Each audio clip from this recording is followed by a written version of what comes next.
them boys is dangerous. Make it hard for your team like them boys is tanking. Arm extended with the pound like you left me hanging. And beef got well done, nigga, we filleted it.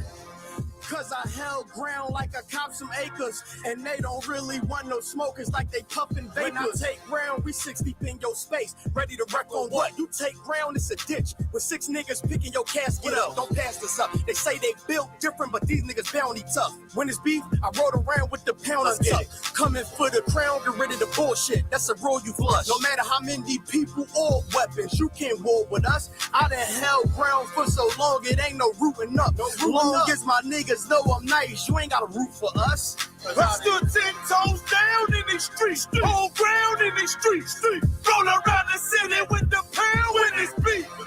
I done made this my last stand, but I am not an ordinary man, I'm a motherfucking soldier. The last stand, I'm a soldier.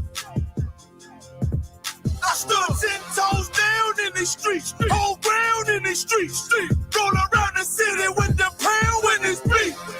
I done made this my last stand, but I am not an ordinary man, I'm a motherfucking soldier.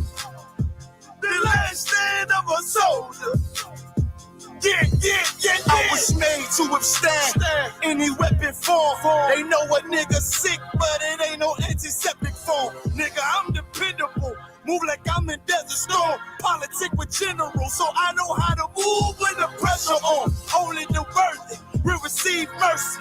Real soldiers cry loud like a nurse. Son of the power, you became birth. Revenge in my bag, nigga, it's our anniversary. They tell us heaven limited, but hell is plentiful. I'm ready to hunt these devils down like the Sentinels.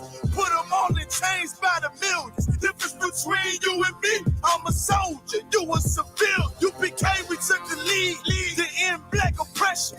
But I do not attack, I just match aggression. This soldier life for me, wouldn't trade it for another. The Lord and my brothers, the only thing above my bread and butter. I bring that bass like a subwoofer, leave them shook up. They say life's a bitch, I say you should've never took her. The leaders hookers, me and Ty Wolf riding around with the pound, ready to put the beef in the pressure. I stood 10 toes down in these streets, hold ground in these streets, roll around the city with the pound when it's beef. I done made this my last stand, but I am not an ordinary man, I'm a motherfucking soldier. The last stand, I'm a soldier.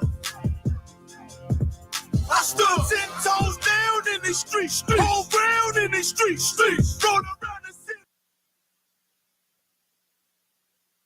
Let's get it.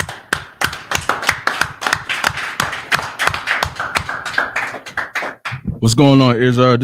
This is Precinct Officer 500 Kapariyov coming out of Bull City, North Carolina, aka Durham, North Carolina, on this Tuesday night. Brotherhood, man. Y'all know what that means. We getting in Brotherhood real heavy tonight. So I know I'm gonna just get right into it. I'm just get right into it. I know brothers and sisters have been talking lately, you know, about the what's the young brother's name? Rapper PNB Rock? PMB. Okay. I've heard of the brother before. I'm not too, you know, familiar with his music, but I have seen the brother, and from what I've known, and from what brothers and sisters have been saying, I guess he was a pretty decent rapper or whatever, you know. But I know brothers and sisters are wondering, you know, why am I talking about somebody that's in the world? You know, what does that have to do with this? What does that have to do with brotherhood? You know, well, that has everything to do with brotherhood.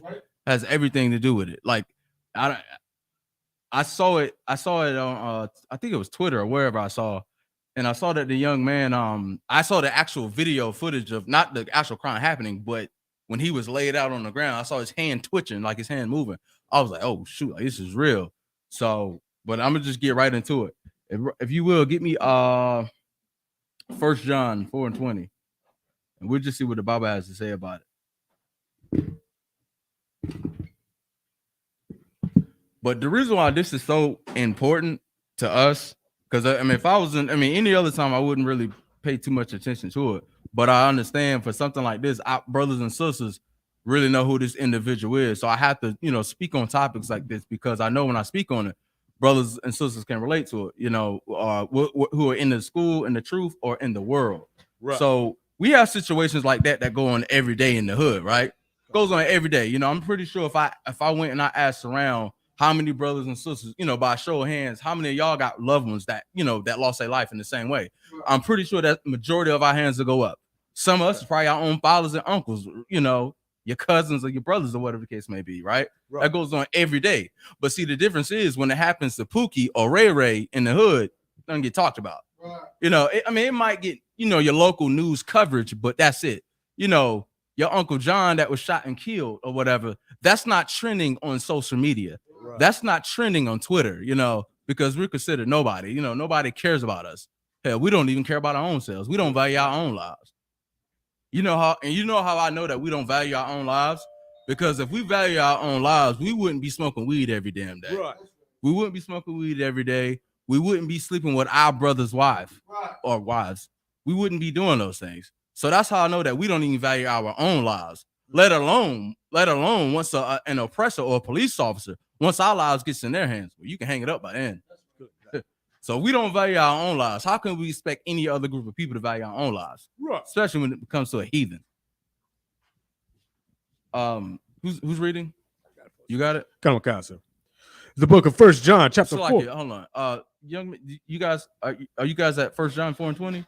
I want one of the young brothers to read. Can it reach the? Okay, no sweat. We don't have the cordless mic neither. Yeah. Okay, no sweat. You got it from that one, sure. Come on, sir. Book of 1 John, chapter 4, verse 20. Mm-hmm. If a man say, I love the Most High. Say what? If a man say, I love the Most High, and hateth his brother, he is a liar. Let me stop right there. Hold on. Start from the top. Come. It's the book of 1 John, chapter 4, verse 20.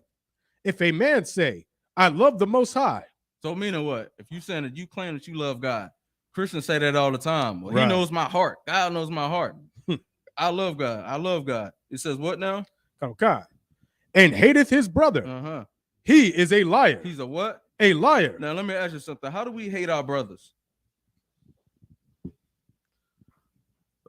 How do we hate our brothers? And our brothers is who? So, like I said, our brothers would be fellow Black, Hispanic, Native Indians, and we hate them by disobeying the laws, by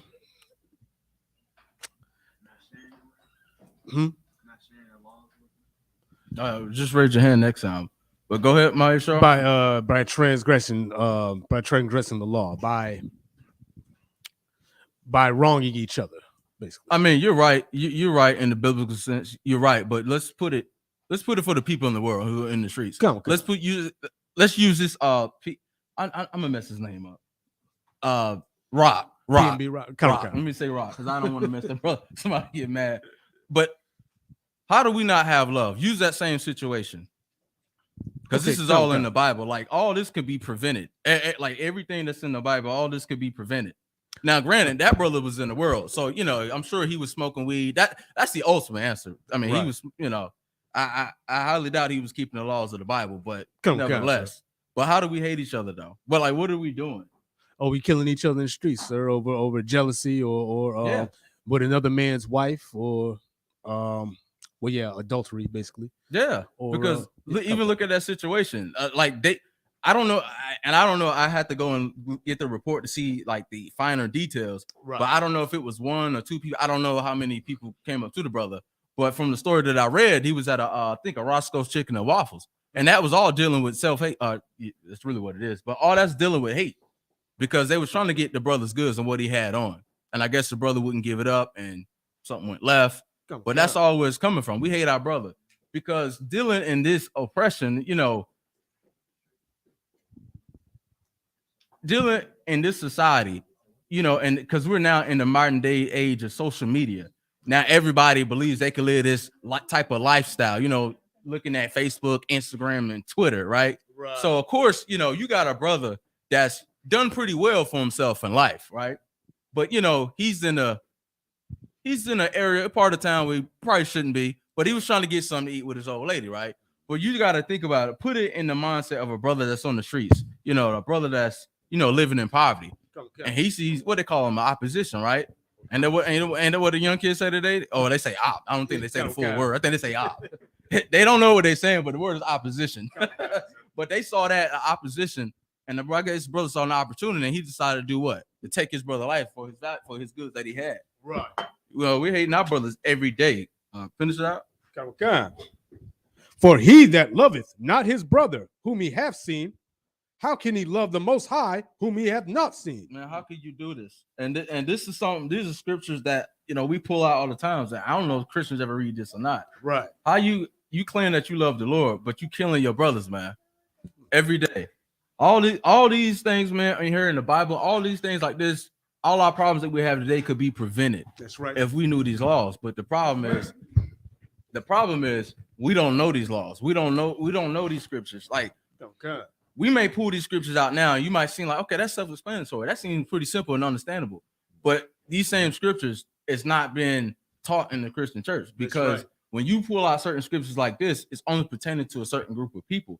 So when you make it, I don't know the word I'm looking for, but these laws are only for like one group of people. So imagine like a Christian pastor in the church has so many different groups of people in there, black, white, East Indian, Asians, or whatever. Right. So the moment a Christian pastor pulls a scripture like this, it immediately cuts everybody out. It's because it's only a few group of people. So if it only fits a group of people, a certain group of people, what do you think everybody else in that church is going to do?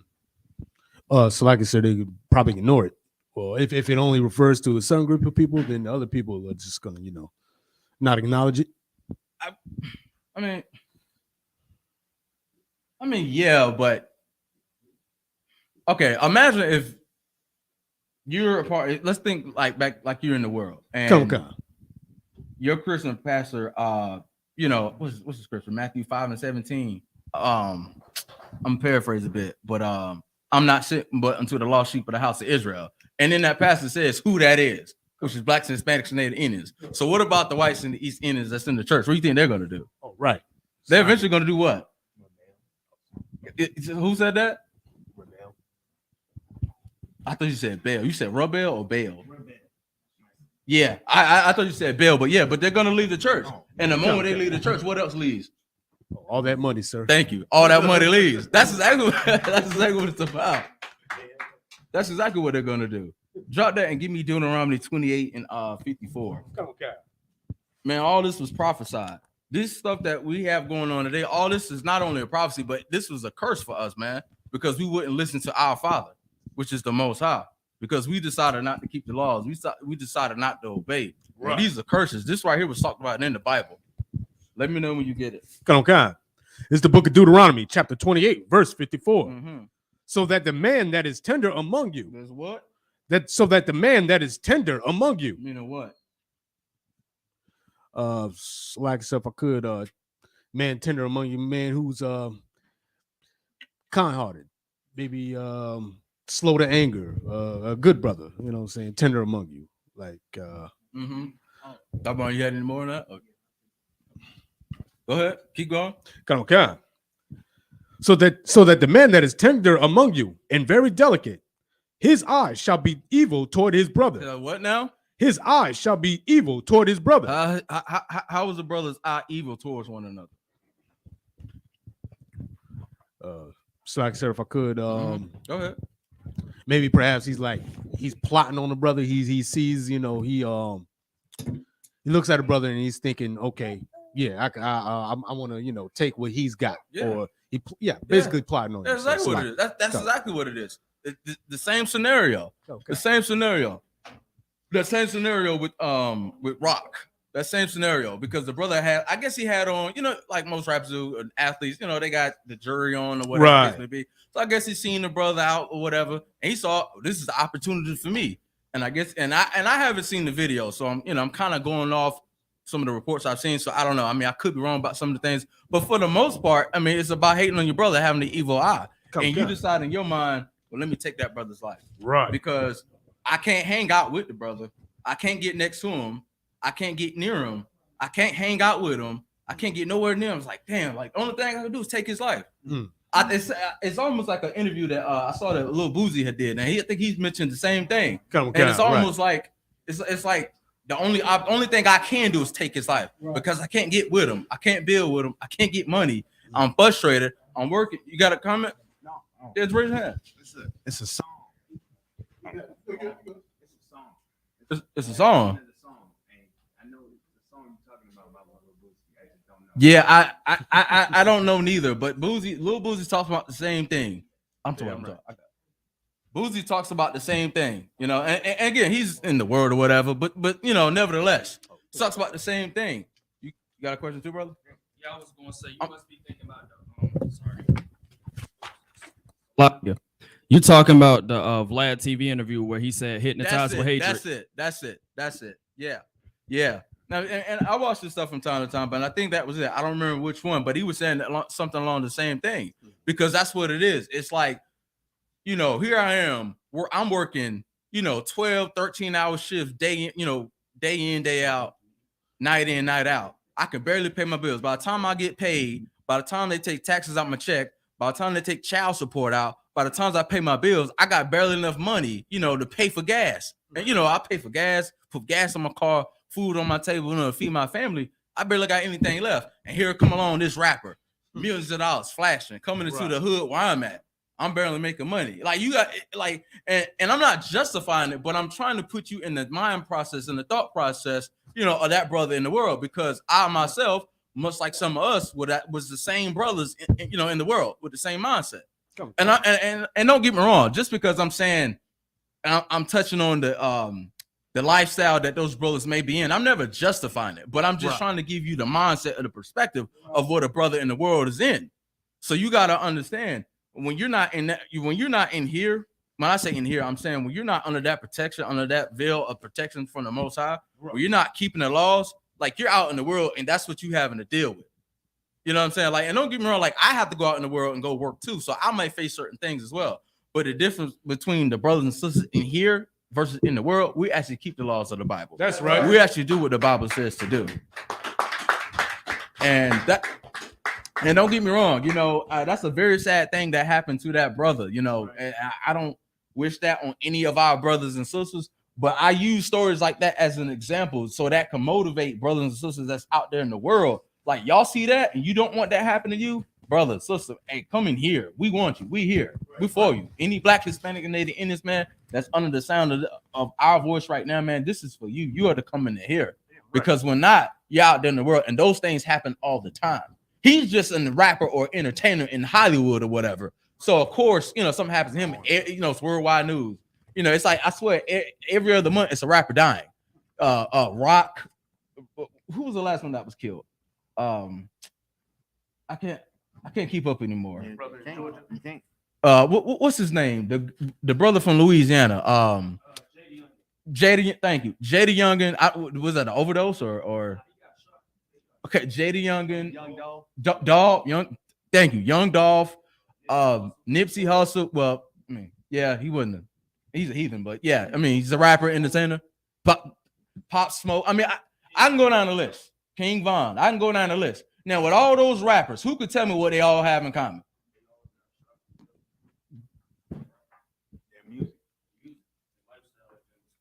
That's more so on it. More so on the lifestyle. More so on the lifestyle. Now go more. What do you mean when you say the lifestyle?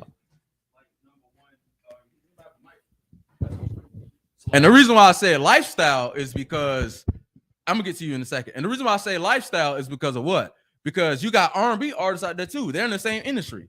So why are they not been shot and killed? Right. Name me the last R&B artist. Let me know when Chris Brown gets shot and killed, or Tank, or I don't know who you gotta listen to today. Usher or whatever. Name the last R&B artist. Not saying that it can't happen, but you know. Okay, Marvin Gaye was shot by his daddy, but but okay, and that was like what 30, 40 years ago. How long ago was that? I think with the exception of him, but other than that, I don't know too many R&B artists that's getting shot. Go ahead, Sadak. You got. The one thing that they all have in common is they're not in the Isupk on the Commander General. The wild to give him a hand. That's the answer I was looking for. Because ultimately you're still dying. So even though you might not see R&B artists getting shot or anything like that, but they're still dying. You still hear about Prince. I know I love his music, but he's in the world. He overdosed on drugs. What's his name? Michael Jackson overdosed on drugs. What's the rock star with the headband? Jimi Hendrix overdosed on drugs. So it's the result is still death. Whether you've been shot to death, you catching coronavirus, or you're overdosing on drugs, the result is still death. Right. So I mean, yeah. You got any more on that? Come. His eyes shall be evil toward his brother, and toward the wife of his bosom, and toward the remnant of his children, which he shall leave. This is ridiculous, man. This is what we have going on every day. Damn right. All this could be cured. All like you want to know what the solutions is. You want to know how you can stop dying, how you can stop overdosing on drugs, right? How you can stop being shot by the police or being shot by your fellow brother. You want to know how all this could be solved. All this could be solved if we would have stopped living the lifestyle that we're living. Meaning, if we would have started actually keeping the laws of the Bible. That's right. Which is why we're having to come out and wake up and say these things, because a lot of our brothers in the world, like we pull scriptures like this all the time. It seems so simple, but they don't see that, because like our brothers and sisters in the world, they just go to church.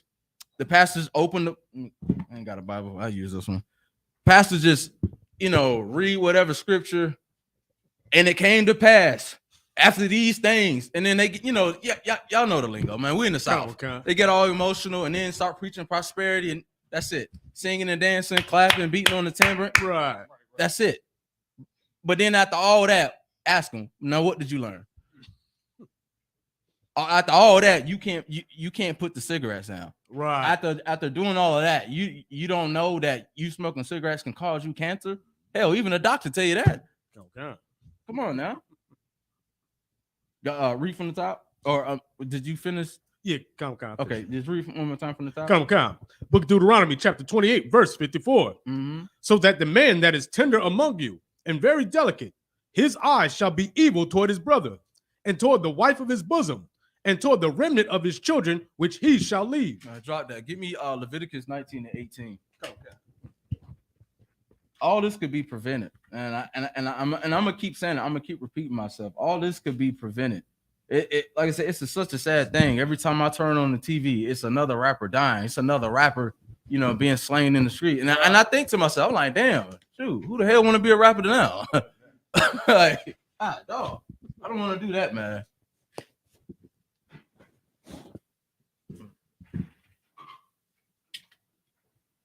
Go ahead, sir. Yeah. Okay. Book of Leviticus, chapter 19, verse 18. Thou shalt not avenge, nor bear any grudge against the children of thy people, but thou shalt love thy neighbor as thyself. Start from the top. The book of Leviticus, chapter 19, verse 18. Mm-hmm. Thou shalt not avenge, nor bear any grudge against the children of thy people. No, is that Leviticus 19 and 17? It's like 1918, sir. Oh, did I say 18? Yes. Sir. I'm sorry, 17. Sir. Book of Leviticus, chapter 19, verse 17. Thou shalt not hate thy brother. Say what? Here we go again. Say that again. Thou shalt not hate thy brother. Shall not what? Thou shalt not hate thy brother, not in thine heart. Didn't we just read that in Deuteronomy? First of all, let me ask a question, and this is where I would love to ask a Christian this one day. Who's my brother though? Like, I'm gonna see if one of the young men could get it. Like, who is my brother? Like, who's my sister? Who is that? Yeah, any one of y'all. Just raise your hand and grab the mic. Who is my brother? Say that again. Say it a little bit louder. Right, correct. Give him a hand. Give him a hand. Now, who would that be today? Who would that be today? Same brother. That's exactly who it is. That's exactly who it is. The so-called Blacks, Hispanics, and Native Indians. Now, imagine if us as blacks as a whole, if we knew about laws like that, if we read the Bible and we read those laws and we understood that. Imagine that. Imagine if we knew that. Maybe Rock would still be here. Right. Now, like I said, I don't know what he was doing in his personal life. You know what I mean? But from what I can see, it doesn't look like he was living, a lawful lifestyle. That's just me. I could be wrong. But nevertheless, if we knew about laws like that, if we kept laws like that, this stuff like this would be prevented. We wouldn't do that. You know, we the same people.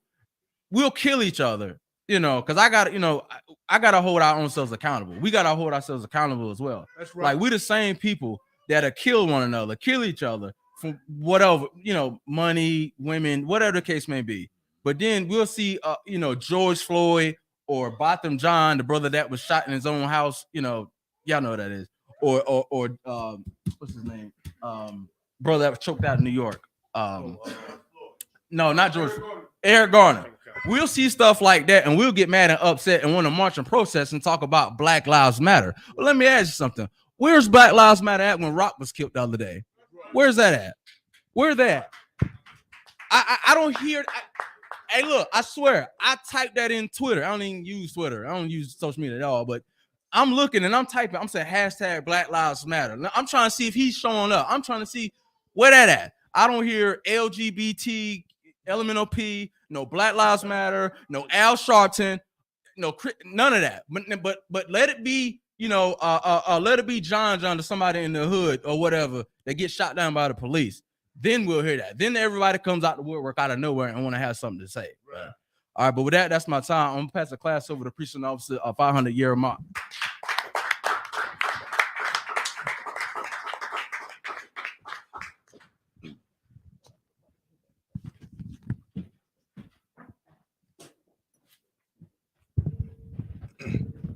Get that priest another hand, man. Brother was bringing out heavy points. Salaki. Brother was bringing out a heavy topic, man. You understand? What was the scripture we was on? If someone could, Baruch, get that one more time. Book of Leviticus, chapter 19, verse 17. Thou shalt not hate thy brother in thine heart. Thou shalt not hate thy brother in thy heart, man. You understand? And we all know that your heart, according to the Bible, is really what? Young man.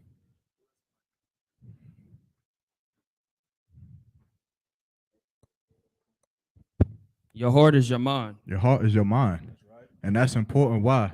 Because the things that you do it first in your mind. You understand? You think about the things that you do before you actually do it, right. Which is why you got to change the way that you think, which is why these classes are so important, so that you can learn how to change the way that you think. Because the world, like what the brother was bringing out, was so heavy with the hip hop artists versus the R&B artists. The vibe that they push or the lifestyle that they live is something that a lot of us grow up listening to.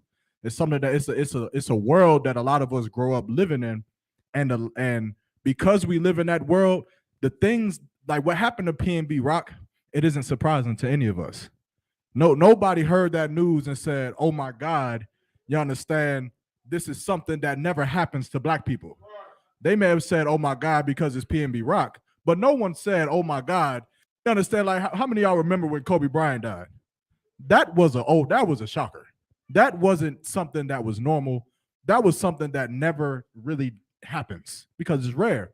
But what happened to PNB Rock is absolutely casual. Right. It's a casual thing for black men to get shot down in Waffle House and Roscoe's Chicken and Waffles. It's a casual thing for us to get murdered because of armed robberies gone wrong.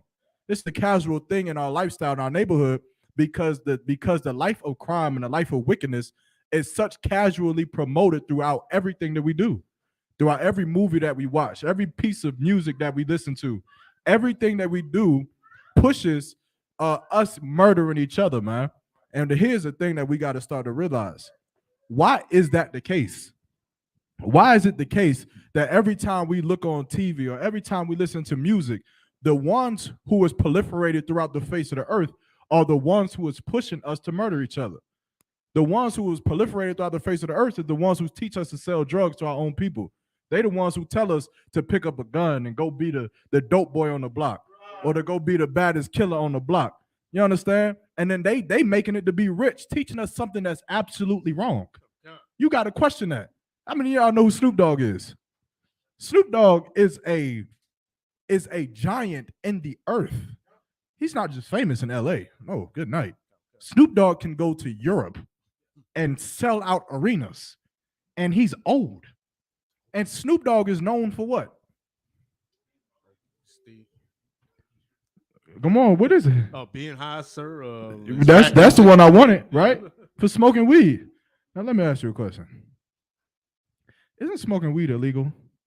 Kind of what kind? I know they're legalizing it now in certain states, right?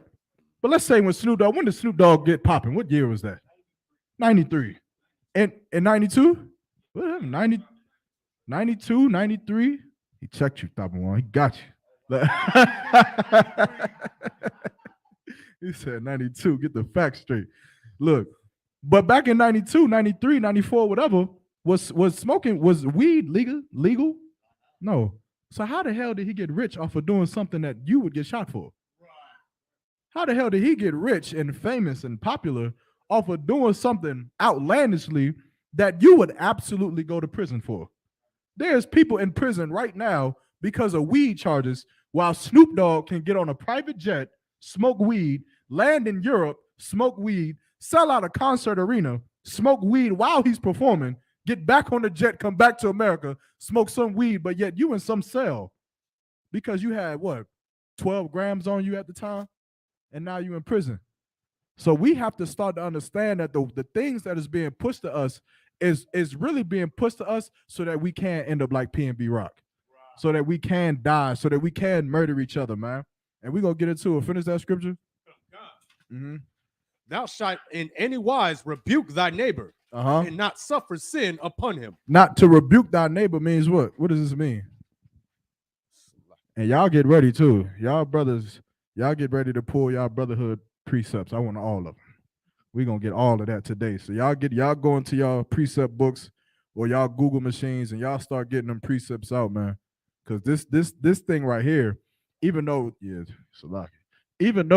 what happened to P&B Rock is so common, it is still a sad story nonetheless. You understand? If you've seen the video of him laying out in that restaurant, man, it breaks my heart. Right. It breaks my heart to see a man who seconds before was full of life, had the opportunities to do the right things, had opportunities to feed his family, to be a good person, to be a good husband, to be a father, to be a friend. You understand? To be whatever he wanted to be. And then seconds later, this brother is on the floor gasping for air, using his fingernails to claw at the last bit of ounce of life that he has within him. That's sad, man. And that is the reality of our people. But we don't ever want to fix the problems until it hits home. Right. We don't ever want to fix the problems until it's someone who's a celebrity, until it's someone whose music we like to listen to. When your brothers and sisters die like this every day. That's right. Every day they die like that, the same way. They gasp for air the same way as blood rushes out their bodies, as the breath leaves their lungs. They gasp for air the same way. And it's sad every single time. No one dies differently. It's all the same. You understand? But that pain that we have from seeing brothers who we may like or who we may admire, that pain that we may have for them from seeing their death is the same pain that we have to have for our brothers who is not famous. Right. You understand? Who we see every day, which is what the Bible is talking about, our neighbors. What you got, Mike Shaw? Oh, no. So like I said, I got in any wise rebuke thy neighbor, meaning criticize your brother. Right. You understand? Anybody else have something? Like, read that last part one more time. Thou shalt in any wise rebuke thy neighbor. And keep going. And not suffer sin upon him. And to not suffer sin upon it. What does that mean? That's the part I want. So like, so not sin against him, not to do wrongdoing upon him. Not to do what? Wrongdoing upon him. Right. Meaning you're not going to rob your brother and try to take his jewelry away from him and then murder him. Right. You understand? Because you hate him so much. You're not going to shoot your brother because you hate him so much because he wears blue and you wear red. Right. You understand? You're not going to lie to your brother or try to sleep with his woman because you hate him so much because he drive a Corvette and you drive a Honda Civic. You understand? You ain't going to do those type of things because the Bible is teaching us how to be, and that's to not be wicked, man. That's right. Not to hate your brother, but to love your brother. And this is not how Christians put it. This is simply how black people will be on top of nations that murder us. This is it. This isn't, these words aren't in this Bible because it makes you feel good or it makes you feel good to say, or it makes you feel good to teach. These things, these words are in this Bible because this is how you stop your people from dying. Right. You want to stop PNB Rock from dying? Don't blame his girlfriend, because PNB's Rock death has nothing to do with his woman, has nothing to do with her posting a location, has nothing to do with Instagram, but it has everything to do with the hatred that we have for one another. That's it. That's why PNB Rock is dead. That's why King Von is dead, because we hate each other. And so now in the ISUPK, that's why we're here, because we deal with the actual problem, not with the made up fairy tale problem. Oh, it's because of his wife, because of his girlfriend posted something. That's nonsense, man. You understand? What you had, Maya Shaw? Oh no, that was it, sir. That was it? Come. That one?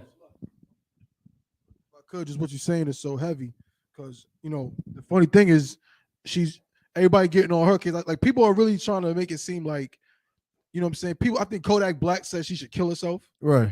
You know what I'm saying? Like people really, as if it ain't bad enough for this girl. Now, if she, like I said, if she didn't line them up on purpose, which I doubt she did, then you gotta feel sorry for her, because at the end of the day, that's what the app is allowing you to do. Right. That's a regular feature that Instagram created for that purpose. Right. So you can tag the location that you're in to give, give props to the business you go to, or let people know that, yeah, this is where we're at right now, if they may want to visit one day or something like that. Right. But the difference is that, guess what? A white couple, Brad Pitt and Angelina Jolie could have went to the same Roscoe's Chicken and Waffles, put their location, and Brad Pitt would still be alive. Exactly. Even though he has way more money than PNB Rock. Right. Because like you're saying, it's not about money. It's not about putting your location. It's not about none of that. It's about blacks, Hispanics, and Native Indians being cursed, and we can't do the things that these other races do. You understand? Damn right. Go ahead, young man. What you got? Yes, sir. I was going to add also, like, when you look at it, you got to look at, like I was saying to the brother in the back, I was saying the lifestyle. Like, what I meant by the lifestyle is, like, have you ever heard the term, like, don't ever, like, flex your muscle, like, show your wealth, like, in the streets? Like, that's something that you don't want to do, because you could attract the wrong type of attention, number one, because you are already a high profile artist, you know? So that's one thing. And then number two, like he said, like, the location was on, so that made him a target, because when you're on social media, you got, like, over thousands of followers. So that means you pretty much are a main attraction to some sort. You was somebody, so you got to be careful how you move it also. But I wouldn't do that anyway. If you're a rapper, you're known like that, you should never move in that way. What you just said, right? What you just said in the world is absolutely correct, right? But in the truth, what you just said is why we have to free our people from slavery. That's why we have to free our people from slavery. To say that you can't flex your jewelry, it's such a slave mentality of feeling bad because you have something that your oppressor don't want you to have. Feeling bad or feeling like you have to hide something that the Lord blessed you to have. You understand? You got jewelry, or you got chains, or you got a nice car. You shouldn't have to hide it. You shouldn't have to, I need to get a garage because people are going to come and rob my car or steal my car away from me, man. Here's what we should do. We should fix our brothers, because while I'm sure you grew up in the hood, right? All of you all grew up in the hood. We grew up in the ghettos, which is why you believe in things like dog eat dog world, or you got to go out here and get it out the mud, or you got to struggle to survive, and you got to do all these sayings, right? Not to flex your muscle and things like that. You know that because you're from the hood. The Jewish man don't say that. The Jewish man don't give a damn about him pulling up in a limousine. He don't give a damn. Them people living in Beverly Hills, you think they give a damn? How many of y'all have seen our oppressor who drives a convertible, right? And you'll walk into Target, and you'll see the Mercedes-Benz with the top down, and it just is astonishment. It's an astonishment that, wow, that you're so brave that you would leave your top down. You know why they can leave their top down? Because they're people, they learn to love each other. They learn not to rob from each other. They know not to steal from each other. What you got, Sadat? They ain't got none of that. They don't live the life that we live.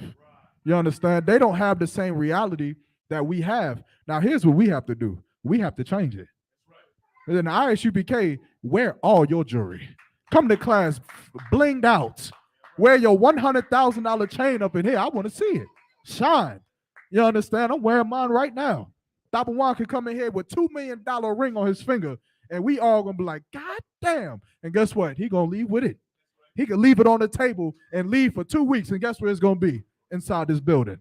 It's gonna be right here waiting for him when he gets back, which is the beauty of what the truth is and what it's trying to get us to understand, man. So what you're saying is true in the world, that he should have been smarter, but what he should have did was come inside the truth so that he can free his people so that he didn't have to suffer that fate. Because that's why we're here. Because none of us are invincible. The world is still outside these walls. And we still live outside these walls. So, of course, yeah, we can't go into Cornwallis and leave your top down and leave some money in the passenger seat. Yeah, it's gone. You understand? What we can do is we can teach the thief. We can teach the murderer. We can teach the liar. And we can change him instead of being a wicked man and raise him up to be a righteous man, like all of you brothers are doing today. Because all of us came from that life. All of us came from being murderers and thieves and liars and drug dealers and gangbangers. We all came from doing those things. But yet we had to see that the truth was greater than our reward and living in a wicked life, man. We had to see it. Like what Quavo say, they don't see the plot. We had to figure out that the plot is against us, man. And our oppressor is at the root of it all. You understand? Our oppressor is happy that P&B Rock is dead. They happy about that, man. They happy that you die in Cornwallis. I had a friend that I used to play basketball with who just died, who just lost his life here about 3 weeks ago. You understand? And the police come out here swarming. They come up here with all the news crew, 30 cop cars, and they trying to do an investigation on this brother's life or his death, right? But here's the problem. They want to bring the news crew to do a story on your death.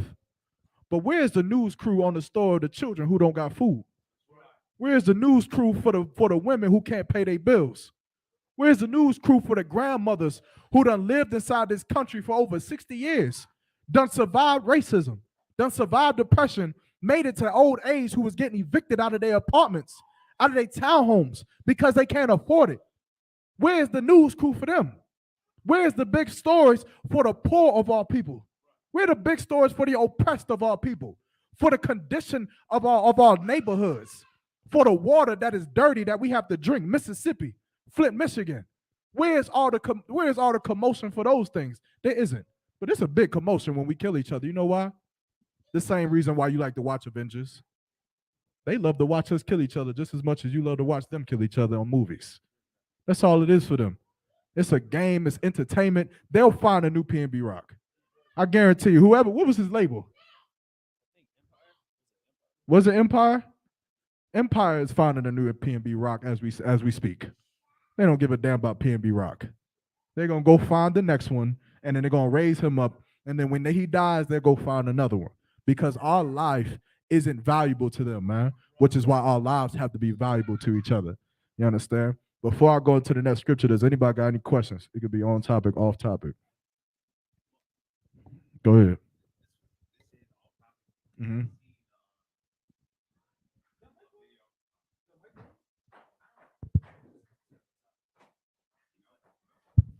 There we go. Okay. So it was a video of a Argentinian newscast, and on the news show, he was popping bottles to Queen Elizabeth's death. I don't know if y'all ain't seen that. That's what I was talking about. Yeah. I haven't personally seen that video. Who is this? A black brother or what? No, he's Argentinian. Okay. Yeah.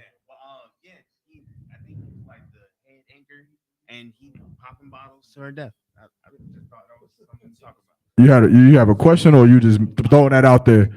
Okay, yeah. Oh yeah, of course the Queen's death. We don't give a damn about the Queen, man. You understand? The Queen could die 1,000 times. I really wouldn't have even known unless someone told me. You understand? It's almost like 9/11, which of course, yeah, that's not the topic, man. But 9/11 was important too, man, because that's a lot of people was making comments about how 9/11 doesn't feel 9/11ish this year. You didn't really see a lot of it, but if you go into the scriptures, there was a spell that the king of Moab at the time had put on the children of Israel. and the spell had made us docile. It made us weak, and that spell was on us. It's still on us to this day. But if you read the scriptures, you'll see that that spell is slowly lifting up. It's slowly lifting up. Slowly, black people are going to less and less care about our oppressor's death. Slowly, which is why you're seeing more people speak out against the queen and her death. And eventually, a man by the name of Yahushua Mashiach will come back, and we won't give a damn about a dog of any nation against our nation who dies. You understand? But of course, we still fighting to bring that time. Anybody else? Somebody else had their hand raised. Anybody else have any other question? Well, Slacky, sir, I do have an off-topic question. Come on with it. How exactly did we lose the Apocrypha, the hidden books? All right, 1 second. We lost it the same way we lost the Bible, all of the records. If you're asking for exact details, of course, we would have to go into the history of the dates and the times in which they took the Apocrypha out. But it's no different than in slavery when they took out many books out of the Bible and gave us what they called the Negro Bible, or the slave Bible rather, right? And they took out books because they knew if we read the scriptures that they had taken out, then they couldn't push their agenda. You understand? But as far as the dates for when the Apocrypha was specifically taken out, I don't have those dates. I have to get them. All right. Slacky, sir, kind of well, not off topic. Come on with it. So is it true though? Nate, what was it, the brother of the slave revolution? Nat Turner. Nat Turner. Oh, good night. Nate. Nasty Nate. Like it. Nat Turner though, he read the Bible the way it was originally written, and that's what started the revolution he had. Yeah, so remember, Nat Turner was being raised up by his slave masters on the Turner plantation, right, to be a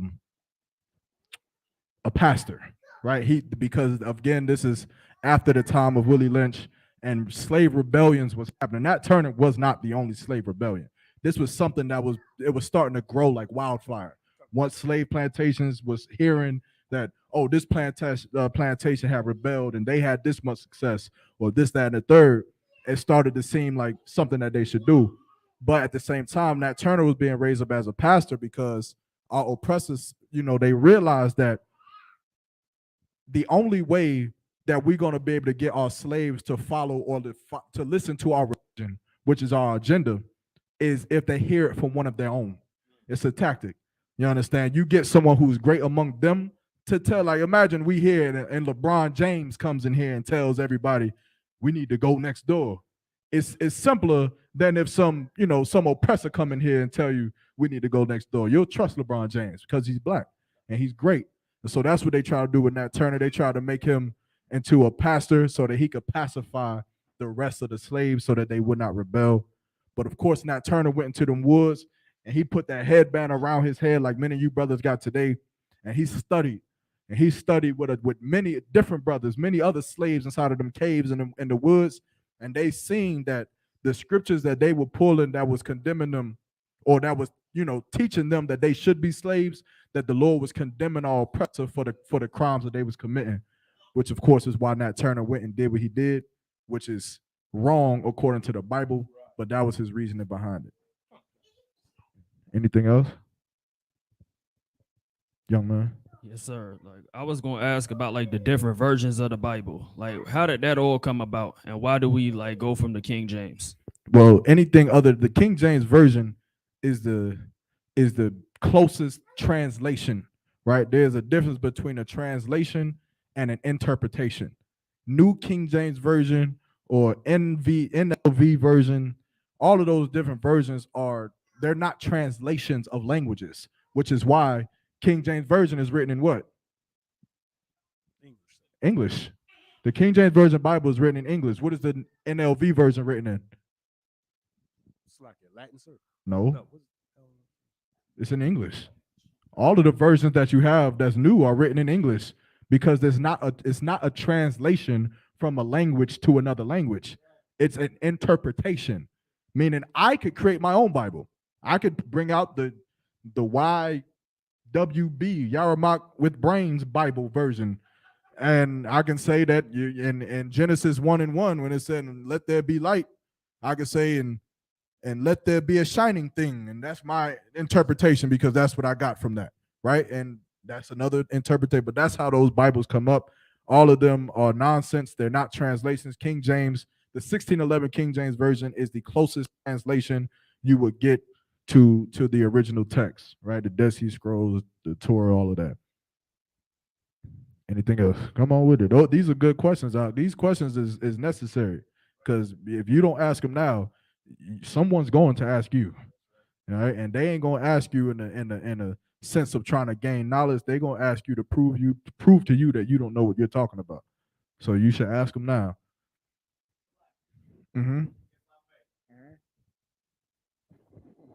So earlier you had brought up how these brothers had headbands and how Nat Turner had a headband on.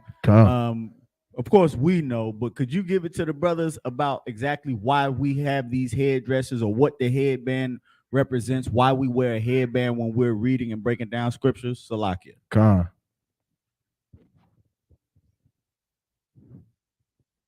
It's 1 Corinthians chapter 11 and verse 4. Or you can just start at verse 1, whoever gets it. Khan. Let's get the young man on it. Young man here. 11 and 4.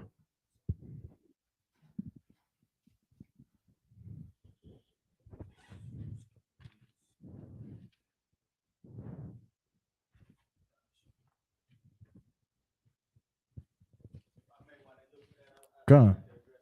Yeah. So I ask that, and I say that, and this is a good thing for them to know, because I was in a East Indian neighborhood today doing work and whatnot, and you can see them wear their culture. Right. You see the women wear their culture. You understand? We don't have a culture. You understand? We will put on a suit and think we're dapper. You know what I'm saying? We put on these oppressors' clothes and whatnot, and we, give the representation that we think we're fly in our clothes, but we have our own dress. Right. You understand what I'm saying? That's what these fringes are about. That's what these headbands are about. You understand? When you see UPK sisters dressed in the glorious garments that they have on, that's our culture. You understand what I'm saying? And this is something that we need to make regular. That's right. Because it's regular for them to walk around in their outfits and their garments and their clothing. It's regular to see that. But when our own people see us walking up the street in fringes and boots and headbands and the glorious garments that we wear, we're odd. Right. We look strange. We look like aliens. You understand what I'm saying? God. We need to get back to wearing our own culture. You understand what I'm saying? Representing, who we are, because they have come from another land way off, and they bring their culture here. You understand? They don't forget their culture. We were robbed of ours. You understand what I'm saying? And we walk around looking like the oppressor at the end of the day, when we have our own culture that we should sit there and embrace. And that's why it's important for these brothers to know what these right. Give him a hand. You understand? As a matter of fact, give me that 1 Corinthians, but then also give me the book of 1 Maccabees. Right?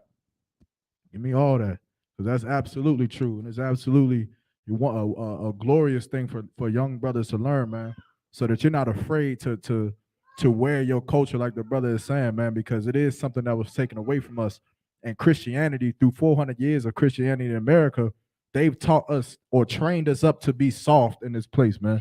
They trained us up to look a certain way or to not be intimidated. There's a brother, matter of fact, I wish I knew his name. It's a football player. And he just did an interview, and I forget his name, man. I hope one of y'all know his name. He just did an interview, and he was saying, people always telling me to smile because I scare people with the way that I look. And he was like, this is just the way that I look. He was like, if I smile, I look like this. If I'm trying to scare you, I look like this. And he made an intense face, but his regular face is menacing. He's a football player. I forget his name. I know you could probably Google it just off of what I'm saying, but that is something, that's the life of black men. They don't want you to look scary. They want you to look cool and sophisticated. You understand? They want you to look like that. They want you to look like that as close as possible. As close as you could get like that, that's what they want you to look. And that's a heavy point, because that was the curse of that Moab had, that the king of Moab had put on us. I wish we had all the time in the world, man. I really want to go to it. But that's the curse that the king of Moab had put on us, because we were dwelling in tents outside of the land of Moab. But back then, Israel had a reputation for killing people. We had a reputation for moving on lands, and if we wanted it, we take it. And so the king of Moab was scared, so he hired a witch, and he paid the witch to go and put a spell on us so that we weren't intimidating no more, so that they wouldn't be scared of us no more. And so the witch, that basically, and what that witch is that what's that musical instrument in the church? The harp is no, it's not the harp. What's that instrument, man? The organ. The organ. That witchcraft is that organ. That music that's in the Christian church that just makes you go, it just makes you so weak. And that is the spell that the king of Moab had put on us at the time. Meaning we weren't listening to Babylon is falling no more. We was listening to Jesus, Jesus, Jesus, and then the Moabites can now kill you, because you don't look like hardcore brothers no more. You don't look like men that people are afraid of. You look like Jesse Jackson. Who the hell is scared of Jesse Jackson? I remember people back in the old days, my father used to tell me all the time, you don't be messing with them old people. They got that old strength. It's different. Jesse Jackson don't look like it. He looked like the type of person you just smack, and he just say, turn the other cheek. You understand? But that's the spell that was put on us, man. But this is heavy, man. So who got first Maccabees? Yeah, let me get Maccabees first. Then we go back to Corinthians. Chapter 14 and 9.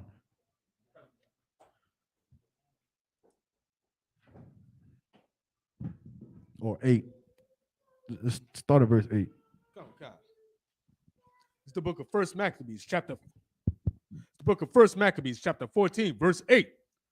Then did they till their ground in peace. Go to verse 9. Come. Book of First Maccabees, chapter 14, verse 9. The ancient men sat all in the streets. The ancient men sat in the streets. This is a typical day for our people. The ancient men sat in the street, meaning the old men, the elders, right? The older people, older brothers, they sitting in the street. Keep going. Come.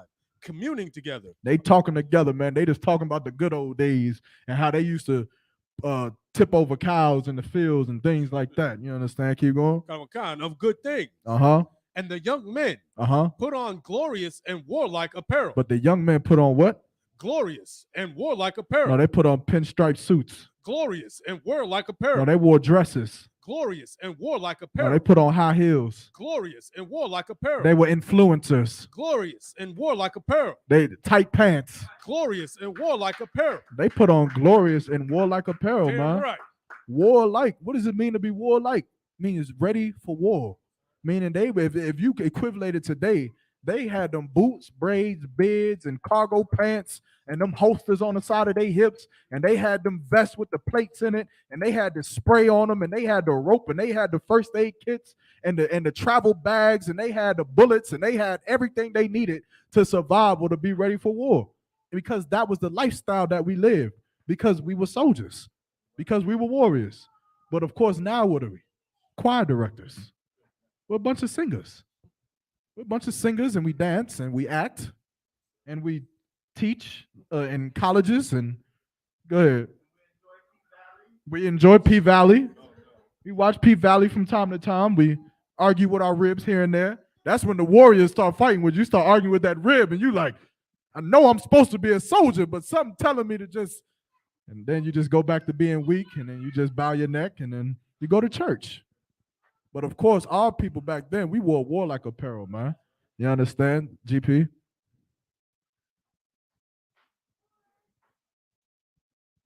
Somebody got the mic, somebody. Yeah, Russell Wilson that hoe. Salaki. Now, I also was going to give you another precept, Numbers, I think 15 and 38. Yeah, come on with it. Numbers chapter 15, verse 38. Speak unto the children of Israel Mm-hmm. and bid them all, Slakia, and bid them that they make them fringes Uh-huh. in the borders of their garments Yeah. throughout their generations. Yeah. You make those fringes on the borders of your garment. Of course, a garment is what? It's a for one, it's outerwear, right? It's not a t-shirt, it's not underwear, it's not socks, it's none of those things, man. It's your outerwear. A garment is something that is formal, right? You wear a garment in formal occasions, right? Like a priestly garment. But you would put those fringes on there, and the fringes would be on there for you to do what? So when you seen those fringes, if I look at Tabawan, go ahead, you go ahead. Oh, it's like, sir, remember it to the law. Right. Come I on. look at Tabawan, I see he got them fringes on. That reminds me what? Yeah, we don't eat pork. Damn right. That's not what we do. You understand? We don't sleep with brothers' wives. That's not what we do. Because we look at that for remembrance. Just like what? Just like the Japanese would look at the shogun and the terracotta warriors, and they would look at their armor, and they would remember what? We don't dishonor our families. We don't do this. We don't do that. These things matter. You understand that the way that the Spartans dressed, it mattered to them. Everything mattered to them. We don't retreat. We don't surrender. So when they seen a piece of their clothing, or when they had to lift a shield, I'm just going into the movie, of course, but you can see where it mattered to them, little things like that. And the fringes that we wear, of course, is a law, but it's something that matters to us. And we're supposed to keep that through our generations. You understand? That's a heavy precept as far as the clothing and what we wear. Now go to the last one, 1 Corinthians 11:4. Oh, go ahead. What you got? Go ahead. Yeah, you got it, brother. Let's go.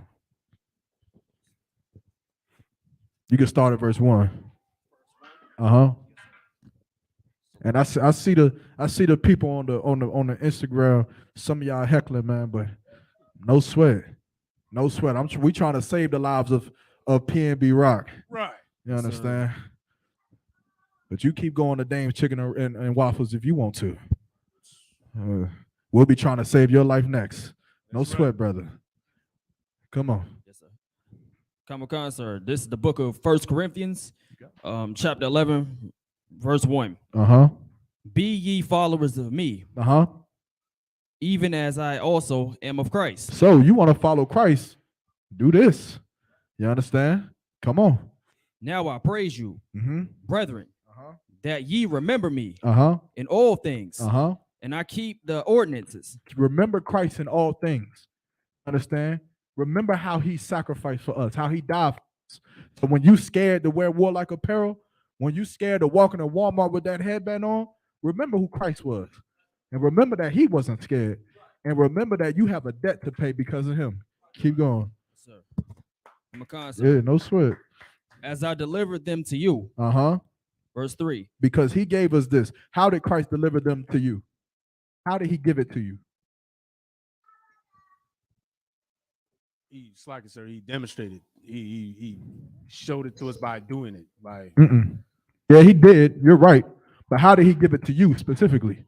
You here right now, you have the opportunity to keep the ordinances, to keep the laws, young man. Because you say it in the mic. Give him a hand. He died so that you can have this chance. You understand? And so that shouldn't be taken lightly. Keep going. Yes, sir. It's verse 3. But I would have you know that the head of every man is Christ. These little brothers right here are tormentors. They gonna hit somebody in the head with that battery. But keep going. Yeah, I'm trying. That's how they got it right there. Look, he going to get some more. Yes, sir. Salakia. Salakia. Go ahead, read it again. In the verse 3. Uh-huh. But I would have you know Uh-huh. that the head of every man is Christ. Uh-huh. And the head of the woman is the man. Uh-huh. And the head of Christ is God. We all know what that is. Keep going. Every man praying, verse 4. Uh-huh. Every man praying or prophesying. Every man praying or prophesying, meaning you in class, right? You learning, or you teaching, or you at camp, or you pulling scriptures and breaking down scriptures. Keep going. Having his head covered. Uh-huh. Dishonor his head. If you have your head covered, you dishonor your head. Now, how is it that, first of all, I'm trying to see how can I break this down. What is your head, for one? Go ahead. Somebody take a shot. What is it? When we go in order, or okay. Well, No. I'm saying, what is your physical head? oh, my physical. Right on your body. Well, Everything, right? yeah, my Right. So why would we wear this? Oh wow, this brother right here. These brothers got war scarves on. yeah, the meat, Right. So wouldn't that mean that their heads is covered? you know. How you know? Well, Hmm. That's it. Because the crown of his head is not covered, which is what a crown wears, right? You understand? You got something? Yeah.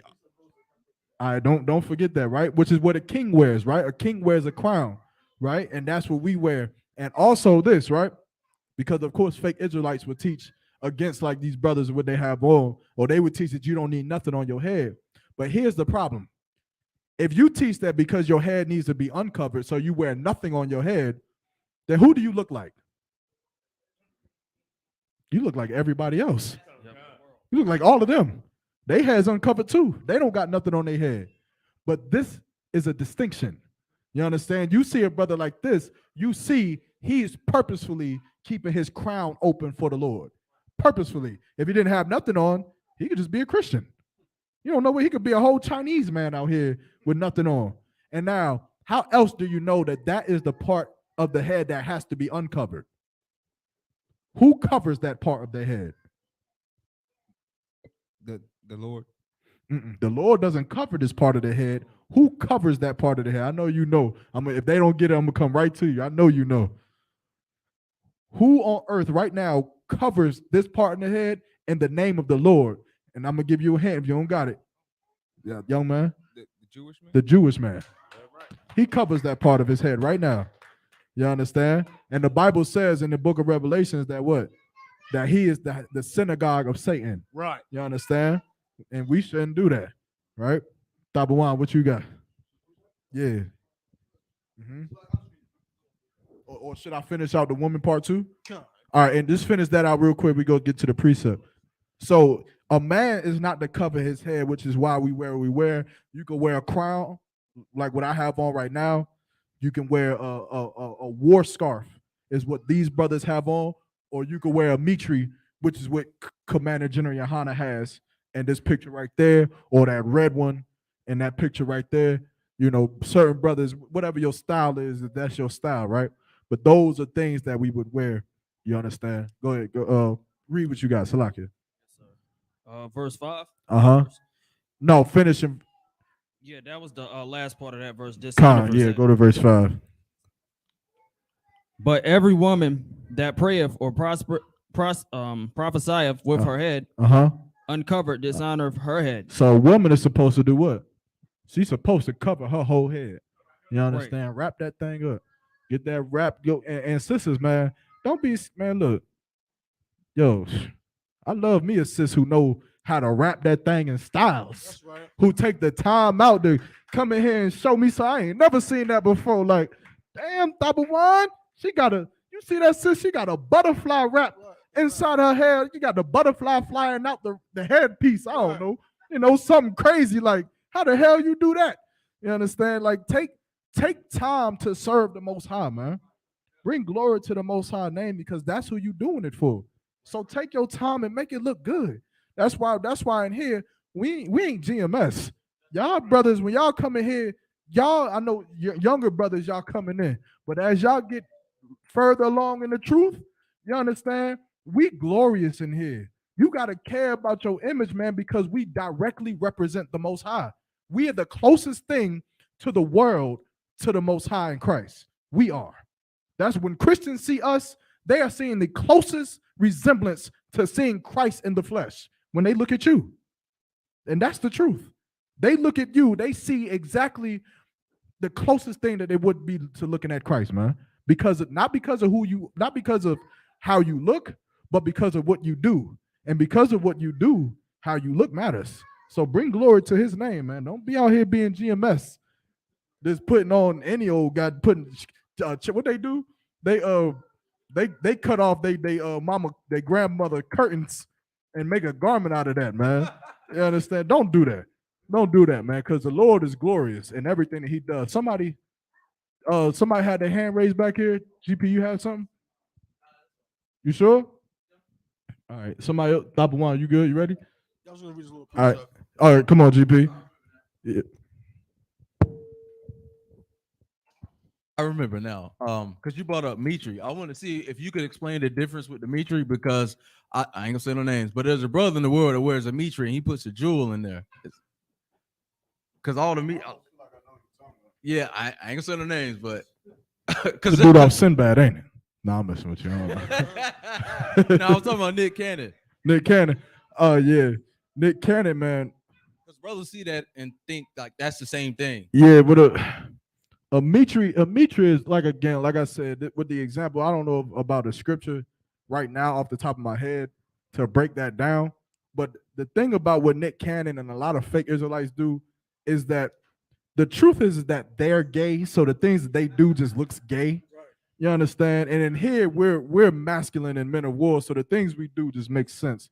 But what Nick Cannon does is it's like an acceptable turban, right? It's like acceptable for you to wear that. You know, white all oppressor, he don't give a damn if you look like Nick Cannon. You understand? And you know that that's the truth because Nick Cannon learns from who? From the Jewish man.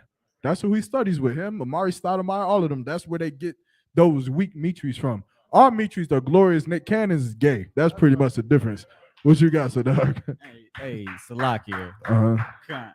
Hey, but no, that's not a Mitri what that man put on his head. He goes to the beauty supply store where the women go, yeah, and he pull that thing over his head like a wig, like the rest of the bras do. That's to protect her hair when she sleep. The Mitri, no you supposed to wrap, right? The Mitri you wrap, I think is about 3 or 4 times this way, and then 3 or 4 times back this way, and you wrap it. It's a skill that you got to acquire, man. It's almost just like with the sisters, man. Like how they have to take time to make sure that they headpieces look right, to make sure that they head wraps look tawab. It's the same thing for a brother. You understand? Like you got that Mitri. It's a skill. You got to work for that. You understand? And brothers got the same type of skills like Sadak with the headbands, with the crowns and everything. Your Garwap with the war scarves, and different brothers and different sisters who take time to gather the skills to do these things to make them glorious. You understand? Which is why it's important. But that's the heavy part. Yeah, Nick Cannon, man. Lord be with that brother, man. You understand? Go ahead. He is building us a nation, though. He is. That's one thing Nick Cannon is doing correctly. Yeah, that brother is building us a nation. I pray that brother keep on going, man, and send all his sons here. That's all he needs to do. To send them all here. We have 22 of them running around, and they all belong to Nick Cannon. I pray I'm like that one day. Hey, me neither. That's right. I plan on giving Nick Cannon a run for his money. Go ahead, Tabo. No, Slack, I was just gonna bring out just a precept for the headpiece. Con. Let me get this one, Salakia. The book of Exodus, chapter 29 and verse 5.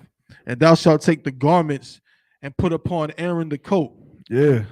And the robe of the ephod, and the ephod, and the breastplate, and gird him with the curious girdle of the ephod. And thou shalt put the Mitri upon his head, and put the holy crown upon the Mitri. Then shalt thou take the anointing oil and pour it upon his head, right, and anoint him. You cannot anoint his head with oil if there's not a hole exactly in the top of the Mitri. Exactly. If his head is covered, you can't anoint him with oil. Exactly. You understand? And that's where Aaron, they even got they even describe Aaron garment as wearing the stones, right? The stones was in his breastplate.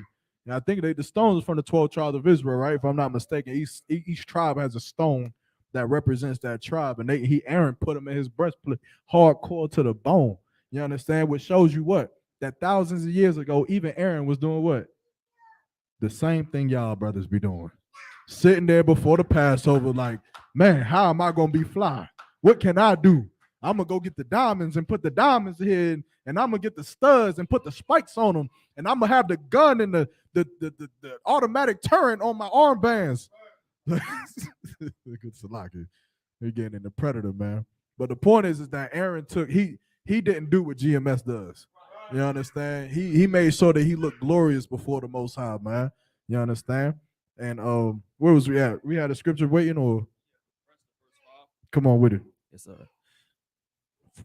For that is even all one as if she were shaven. Meaning, if a woman have her hair uncovered, it's almost like she was in here bald headed, like an African Wakandian warrior, sitting up here trying to learn about the Lord, trying to get a man, while everybody's thinking about one thing, and that's smacking the back of her head and seeing what sound it make. You understand? So lock you. Drop that, man. Any other questions, man? Off topic. These are great questions, man. Like I said, that was a heavy point by Sadak to bring that up.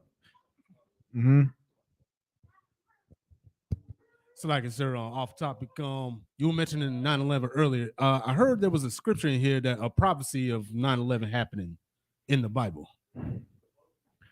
All of the, yeah, you would have to pull it, but all of the scriptures, man, all of the prophecies, there's prophecies that has been prophesied 1,000 years ago that you're hearing about today.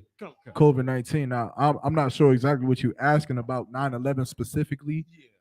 It ain't gonna be no scripture that talks about, because first of all, the towers ain't about to be the only thing that blows the hell up in America. You understand? You could go to the book of Joel chapter 2, and there's gonna be a lot of things that's blown the hell up. You understand? And that's just that. So if they're asking for a specific scripture about them twin towers in the Bible, there is no scripture that says that the two towers of the daughter of Babylon is gonna fall down on whatever 11th. Nah, that's not that. But there are prophecies of destruction of America, and 9/11 is, of course, one of those things. Yeah, like the scriptures say, let the terrorists, right, it's going to rise up against the daughter of Babylon and rise up against her in battle, right? I forget what scripture that is. That's right.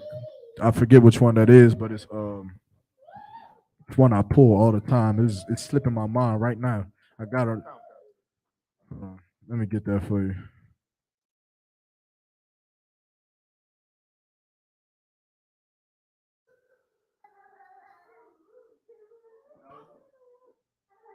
It's Obadiah. Oh, yeah, it's Salakia. I'm tripping. It's Obadiah 1:1. I was about to say I knew I had it. Is this? No, it's not. It's Jeremiah 49:14. Right. If you want to read it, you can.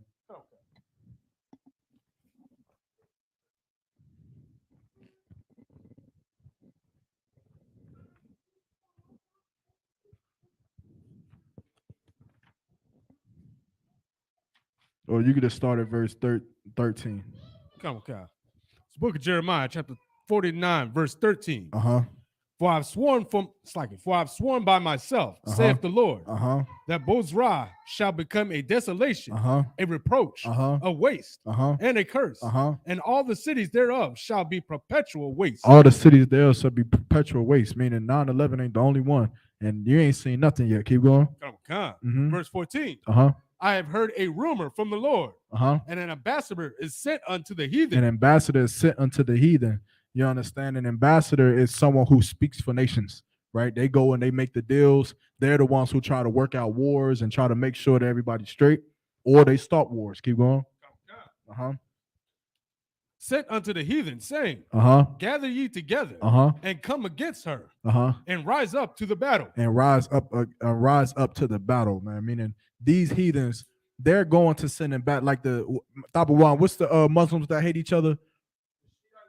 The Shiites and the Sunnis, right? They hate each other, but eventually they're gonna recognize that what they have one common enemy, and then ambassadors from the Shiites and the ambassadors from the Sunnis are going to come together, and they're gonna say, you know what? Instead of killing each other, why don't we just go and fight against America that's been raping the whole world dry? You understand? China is going to team up. North and South Korea is going to team up. These places are going to team up because America has been raping the world dry.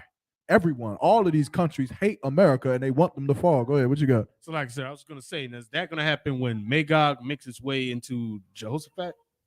They already there. They going in there. Oh, you see that Russia is fighting with Uruguay, right? I mean, who they fighting with? Ukraine. They fighting with Ukraine right now. when did it start? It started because the scriptures talks about Russia and how Russia was going to heal itself. Not heal itself, but it was going to, somebody help me out here. Because Russia, remember, after the Cold War, Russia was desolate for a long time. Russia was nothing, right? But eventually Russia started to gain power again. And that's in the scripture. And eventually, because of the advances of Magog, then Gog is those of who? Those who join themselves to Magog. And because Russia is going to prove itself to be a superpower, other countries are going to what? They're going to join in on that. They're going to want to get some of that. And then when Russia goes to get that oil and they go into the Middle East and they go there, them other nations are going to be a part of Russia, and then all hell is going to break loose because America ain't losing that oil. You understand? And they're going to fight and they're going to kill each other in the Battle of Jehoshaphat. And another thing you got to remember is that when Saudi Arabia gets into the picture, remember that when you hear about Saudi Arabia getting into the picture or getting into the war, a lot of the ancient artifacts and the ancient records of the ancient Israelites and the truth of who the Israelites are being held in Saudi Arabia right now. And that truth is going to come out once Saudi Arabia starts going into that battle. We could break all of that down next class if you want it. But for time's sake, as far as 9/11 goes, all of 9/11, COVID-19, monkeypox, all of these things, the destructions that's on earth, the water being contaminated, all of these things is prophecies of America's kingdom turning upside down on itself, and then it will crumble. It will fall. You understand? Just like every other great kingdom has fallen. That's right. Right? Any other questions? All right, what we got online? We got a question from a sister, Nikki Craven. Says, what is going to happen to our family members that died and didn't know about the truth? Give me the scripture where it says, woe unto those who pray for the coming of Christ. I'm paraphrasing. The sister asks, what happens to those of our family members who die? They die when Christ comes back and they don't know about the truth. Now, of course, we know that the prophecy is that 2/3 of the nation of Israel will be cut off forever, right? 2/3 of us is going to die. Meaning if there's, I don't want to embarrass myself doing math, but if they, I ain't even going to try. 2/3, y'all know what that is. It's more than half. It's like 66% of 100. So if 100,000 Israelites is dying or need to die, then only 33,000 of them will live. That's it. Give me my flowers later. But of course, all of us ain't gonna live. You understand why? And it's only right because the same 2/3 is gonna die is the same 2/3 that when Christ was being crucified was the ones that was praying for him to die, that was pushing for him to die. You understand? And so those same people who was against Christ back then, they still here today, and they gonna still follow after Rome or after America today. And sad to say, but they ain't gonna make it when Christ come back. But read what you got, Thaba One. This is the book of Amos, chapter 5 and verse 18. Now, this is what happened to your family members, because I'm sure your family members, they want Christ to return. They say, I can't wait for Jesus to come back. We love Jesus, this, that, and the third. But this is what the Bible has to say about that. Keep going. God, woe unto you that desire the day of the Lord. The Bible say, woe unto you that desire the day of the Lord. Like, how many of y'all ever seen Friday? The beginning intro of Friday, when she knocked on the door, are you ready for Jehovah's return? Because if you not, and he slammed the door in her face, well, the Bible is talking to her right now. It say, woe unto you that's ready for the day of the Lord. Keep going. To what end is it for you? Because what is the end of it for you? See, the Christian church don't teach you the truth about Christ and what happens when Christ comes back. But we know in the truth that that's not a good day. It's not a good thing when Christ comes back per se in that topic. For us, of course, we know that it's something that has to happen. It has to happen so that our people can finally stop dying like P&B Rock. So that our people can finally not have to die from having contaminated drinking water like in Mississippi or in Flint, Michigan. Right? Keep going. The day of the Lord is darkness. The day of the Lord is what? Darkness. So everybody asks for when Christ come back. But the Bible say that the day of the Lord is what? Darkness. It's darkness. It's dark. Why is it dark? Yeah, because your grandmother dies. I'm sorry. Yeah, because your friends that you knew, who you tried to get them to stop selling drugs. You tried to get them to stop gangbanging. You tried to get them to stop being wicked bastards on the earth. Yeah, they don't make it. But what does this sound like?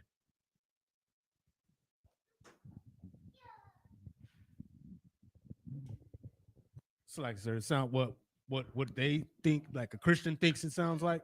I'm gonna give it to you. It sounds like P&B's day. It sounds like P&B's rock day. His day is dark. His family member is living in darkness right now. When King Von died, his family members were living in darkness. When young Dolph died, his family members were living in darkness. Why? Because it's sad. Which is why in the ISUPK, we're trying to rid what? We're trying to rid that darkness by teaching you the truth, by giving you the light so that you can live. But yet your Christian grandmama who doesn't give a damn about following the law, statutes, commandments, she'd rather live in darkness. And so because she thinks that she's waiting on Christ to come back, that all of a sudden darkness is going to be rid from her. Read that one more time. The book of Amos, chapter 5 and verse 18. Uh-huh. Woe unto you that desire the day of the Lord. Uh-huh. To what end is it for you? Uh-huh. The day of the Lord is darkness. It's darkness. Keep going. And not light. It's not light. It's not a light day when Christ comes back. Keep going. Also, somebody give me the book of Joel, chapter 2. Verse 19. Mm-hmm. As if a man did flee from a lion. As if a man flee from a lion. He run away from a lion. Keep going. And a bear met him. And he got met by a bear. Imagine. Keep going. Or went into the house. Uh-huh. And leaned his hand on the wall. And he leaned his hand on the wall after being chased by a lion and a bear. And keep going. And a serpent bit him. And he get bit by a snake. You understand? That's what the day of the Lord is going to be like. Meaning what? You're not going to escape the judgment of the Most High. That's right. You understand? And a lot of our family members, sis, you understand? A lot of our family members decided that they were going to a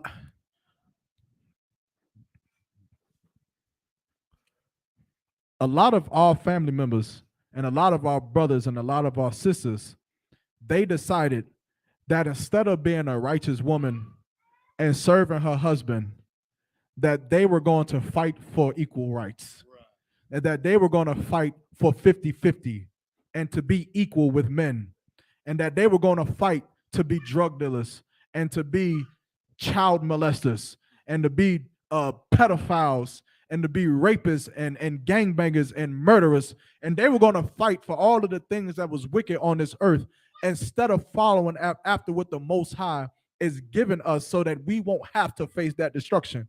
A lot of us is more comfortable with living in our filth today rather than cleaning up. You're like a pig. You're like a dirty pig who is more comfortable with just rolling around in feces and filth and living a life that's comfortable to you instead of realizing that you're dirty, instead of realizing that you're filthy and you're disgusting and you're a nasty Christian. You're a nasty person because of the things that you believe. You're a nasty person because of the things that you teach. You're an idiot because of the faith that you have in a religion that has for 400 years murdered our people, that has been used by our people to murder our children, to murder our ancestors. And one day you're going to have to realize that everything that you ever thought to be true is a lie. Otherwise, you'll face your judgment then. If you don't face it now, like P&B Rock. Right. If you don't face it now, like King Von, or like all the 2 million of brothers who is locked up in prison right now because they disobeyed the words of the Most High, because they thought that it was okay to love their oppressor. They thought that it was okay to be a Christian, to love everybody and to turn the other cheek like Christianity teaches you. They thought it was okay to believe in T.D. Jakes and Jesse Jackson and Al Sharpton. And now our people are in such a terrible condition. And we are in a terrible condition, and we have nothing to look forward to, man. Following after these stupid religions, following after these false religions and these wicked, terrible leaders, man, that lead us into nothing. We don't have nothing. We used to think that being in this place was bad because we were black and poor. And now we're rich. Now our people get money from making music. We get money from throwing footballs and dribbling basketballs and fighting in a boxing ring and acting on TV screens. And we still have to die. We still die. What do we have to look forward to? Nothing. Except what Christ can offer us. But there's only one way we get there. And that's from being in the Isupk under Commander General Yohana and following these laws, statutes, commandments, man. And that's it. Your top one. There's more to the question. Come on with it. She said, okay, but what about the ones that did not know? She mentioned the family member that died having never learned that they were Israelites and things like that. They know. Here's what you got to understand. They know, they choose to ignore. Right. They know. There ain't no way in hell that they know, unless you telling me they living on an island of Patmos, right, where they ain't no Wi-Fi and they living eating coconuts for their whole life. They know what the hell an Israelite is. Here's the problem. They are so comfortable in their filth, like I just said. They're comfortable in their filth. I just said it. You telling me that your grandparents don't know that Christians flood the prison? Right. You telling me that your aunts and your uncles don't know that every rapist that's in their family is a damn Christian? Right. You think they don't know that? You think they don't watch Tyler Perry, huh? I guess they're the only ones that don't watch Tyler Perry movies that portrays Christians as the most disgusting people on the face of the planet Earth. Being vile and without conviction of no kind of spirit, just nasty. Just sleeping with every woman they can find. Lying and murdering and killing people for insurance money. That's what Christians do. You telling me they don't know or they don't care to know? There's a difference. The scriptures say what? How long when ye simple ones love simplicity? And you Christians are simple. That's right. Your Christian family members are simple, and they're the reason why P&B Rock is dead. Your grandparents are the reason why our brothers are dying. Right. Your grandfathers are the reason why our brothers is dying. Why? Because they taught you to love your oppressor. They taught you that you had to love everybody. They didn't teach you to not eat shrimp, crab, pork, and lobster. Right. They taught you that dog-eat-dog world, the saying that this brother got, the saying that he said he didn't teach it himself. He had to hear it from somebody. Somebody taught him that because of the condition that we in, man. And now how do we change the condition? Well, it's one of two ways. You either lace up them boots and get in these classes, or Christ can come and do it. That's right. Now, either way, it's going to get done. Either way, our children will live. Either way, our people will live. We will be in royalty in this place. We will rule this place. It's going to happen. But it can happen one way or another. You can come in here, you can get that crown right here, or Christ will come and he'll set things straight. But what happens to those is up to the Most High to answer your question. That's right. It's up to the Lord. That ain't got nothing to do with what I say. Make thy election sure. If I don't got no, somebody keep holding on Joel, man. You understand? So you better keep coming to these classes, and you better get strong in here so that you could be an example for your family members, so that maybe they'll follow you. Maybe they'll follow you. The scriptures say that narrow is the path and narrow is the way to light and life, man. And broad is the way to destruction. But at the wide gate, many there be. Christianity is that wide gate, and you could be anything and walk in there. It's so much room. It's so many churches, so many denominations, so many beliefs that you can have, so many things that's accepted, and so many different Christian churches, man, that you can do anything you want. And the ISUPK, there ain't but one way, and that's one West. That's right. And that's how it's always going to be. You want to be a brother in here, you're going to get in all black. You're going to wear all black pants, boots, braids, beards, headbands, scarf, whatever. You want to be a sister in here, you're going to be modest, and you're going to learn to be a woman, man, to be a wife. You're going to learn to shut your mouth and to listen to your husband, man. That's what you're going to have to do. Other than that, you can go be with Cardi B, and you can try your chances with her. We'll see if the Lord spares Cardi B. You go hold her hand. I tell you what, Cardi B ain't going to hold yours, though. But in the ISUPK, we hold all the hands of blacks, Hispanics, and Native American Indians, man. And we guiding you right up in here, right now. If your family members don't know about the truth, you on YouTube. Take this class and send it to them. Send it to them right now so that you can save their life. Otherwise, don't come up in here with some pity talk about someone who doesn't know when you ain't tried to teach them nothing. You ain't sent this class to them. You ain't told them about the classes in Durham or in Fayetteville or in Charlotte or in Goldsboro. You ain't fought with them about coming into the truth, but you talking about people that don't know. If they don't know, then tell them. Then tell them. Do something worthy of the little bit of life that we have left, man. And tell them the truth. The problem is that you know that they know, which is why it ain't no point, which is why you ain't going to share this class with nobody, because you know they know what an Israelite is. They fight with you every day. Read what you got, whoever got it. Okay. Mm-hmm. Book of 2 Peter, chapter 1, verse 10. Uh-huh. Wherefore the rather, brethren, give diligence to make your calling and election sure. Give diligence to do what? To make your calling and election sure. To make your calling and election sure, man. This is how you get on them chairs, man. You want to make it into the kingdom of heaven. The Lord said to do what? To make your calling and election sure. To make your calling and to make your election sure. What does it mean to make your election sure?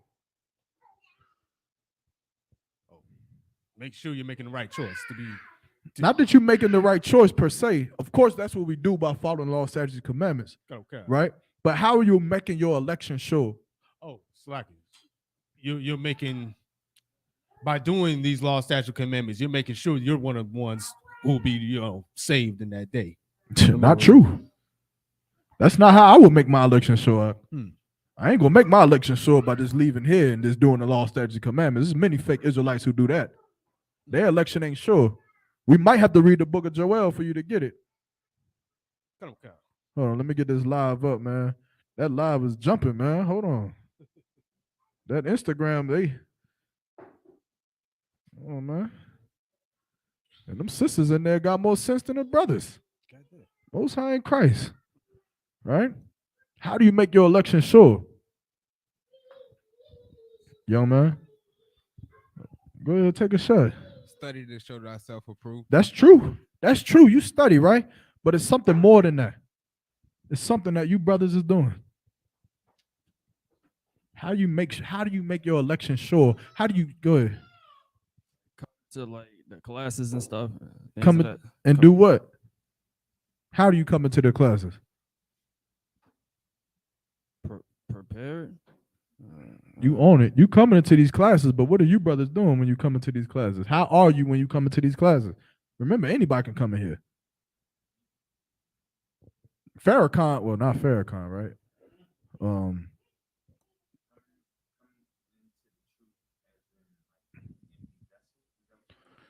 Coming into the truth, right? But how do you do it? It's simple. Go ahead, Maisha. Oh, wait, you got it? Go ahead, Maisha. It starts by coming in all black. You wearing all black. You wearing all black, black boots, black pants, black shirt, black headband, or scarf. And that's how you make your election sure. Now we know who you stand with. You understand? By the things that you do is how we know who you stand with. You understand? Keep reading. Okay. For if ye do these things, ye shall never fall. If you do these things, man, you follow after the counsel of Commander General Yohanan and the ISUPK and the law, statutes, and commandments of the Most High that's right here, you will never fall, man. You can't fall. You can't. It's impossible for you to fall, man. You're reading it right now. Read it one more time. Book of 2 Peter, chapter 1, verse 10. Wherefore the rather, brethren, give diligence to make your calling and election sure. For if you do these things, you shall never fall. Verse 11. Oh, no, you can stop there. Come. You understand? And that's it. That's it, man. So them family members that don't know, they got some work to do. Right. They got some work to do so that Christ know who they stand with. Because right now, it seemed like they stand with America. That's what it seemed like. When Paris got bombed, when France got bombed, well, Paris, did they post the flag of Paris on their Instagram account? Well, that's who it seemed like they stand with. Right. When Ukraine getting bombed and killed the piss, did they say pray for Ukraine? Well, it sound like they standing with Ukraine. Right. You understand? It sound when 9/11 just happened, did they post never forget? Are they gonna have a Thanksgiving turkey on their dinner this year? Right. They gonna put up the Christmas tree. They gonna celebrate Halloween. It sounds like America is who they standing with, but you brothers in here would never. That's right. Because you stand with Christ, and Christ would never, man. Damn right. And when Christ come back, he gonna remember that. He gonna remember that, man. You understand? Drop that. Where we at? Joel chapter 2, man. This is man. It's really just one part I want. Give me verse 8. Come. It's the book of Joel, chapter 2, verse 8. Uh-huh. Neither shall one thrust another. Uh-huh. They shall walk every one in his path. Uh-huh. And when they fall upon the sword, they shall not be wounded. This is talking about the day of the Lord. This is talking about the army of the Most High. Now, this is when Christ come back and World War III happens. Right. You understand? And these brothers are walking in their ranks, and they holding on to their cadences, man. This is what this is talking about. Now, how you gonna get this if you in a Christian church? Right. How you gonna know anything about the Lord's army if you not in the Lord's army? How you gonna know? If Christ came back right now and he said, Imagine, Wapayakwadam, Quadawam Tazai, Shama'al saw, Zastep saw, but Galgawa, how would you know what to do? You're not gonna know what to do. You're going to be in the back with all the rest of the Christians holding on to our garments, trying to find some protection, man. That's not the life you want to live. Right. You want to be a soldier. You want Christ to be able to address you as a brother who is in the ranks, man. Not just as some person, some civilian. That's not what you want. If you're a woman, you damn sure want to be married to that brother. You damn sure want to be like, hey, my brother, he officer 50 so-and-so. I'm here. Let me on. Or you could take your chance with Cardi B. You could take your chance with Megan Thee Stallion. You can live the good life with them. As for me and my brothers, we make our election sure, man. That's right. You understand? Because we know what's coming. Read. Come. Mhm. Verse 9. Uh-huh. They shall run to and fro in the city. Uh-huh. They shall run upon the wall. Drop to verse 11. This is talking about how mighty those men is going to be. Book Uh-huh. of Joel, chapter 2, verse 11. Uh-huh. And the Lord shall utter his voice before his army. Before his what? Before his army. Nah, before his congregation. Before his army. Now, the Christian church say we have a congregation of people. All we do is sing and dance and all of that. But the Bible is saying what? Before his army. But before his army. Where's the army of T.D. Jakes? Where Mount Zion Army Church yet at? Second, third Apostolical Pentecostal, third of Leatherfoot Church of New Hampshire. Where is Creflo Dollar's church? Army, Salakia. Word of God's army. Tabawa, I must be missing something. The Mega Fest? What's that?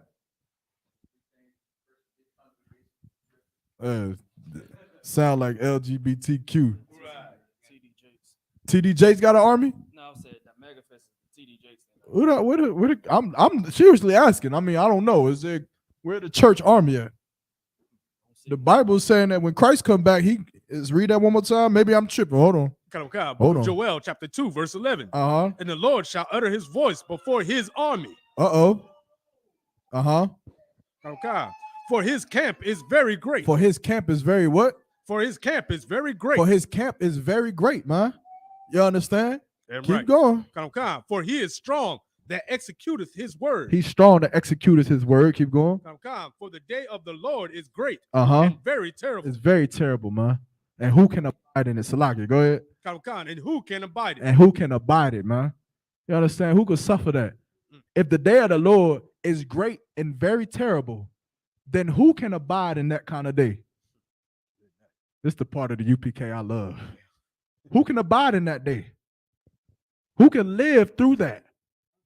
I'm asking you. If the day of the Lord is great and very terrible, then who can live through that day? Yo, man. Like the brothers and the sisters in the truth. Why? Because we are the children of Israel. Because we great and very terrible. I love that. I love that we great and we like the villains on the earth, man. We the ones that America sees as menacing.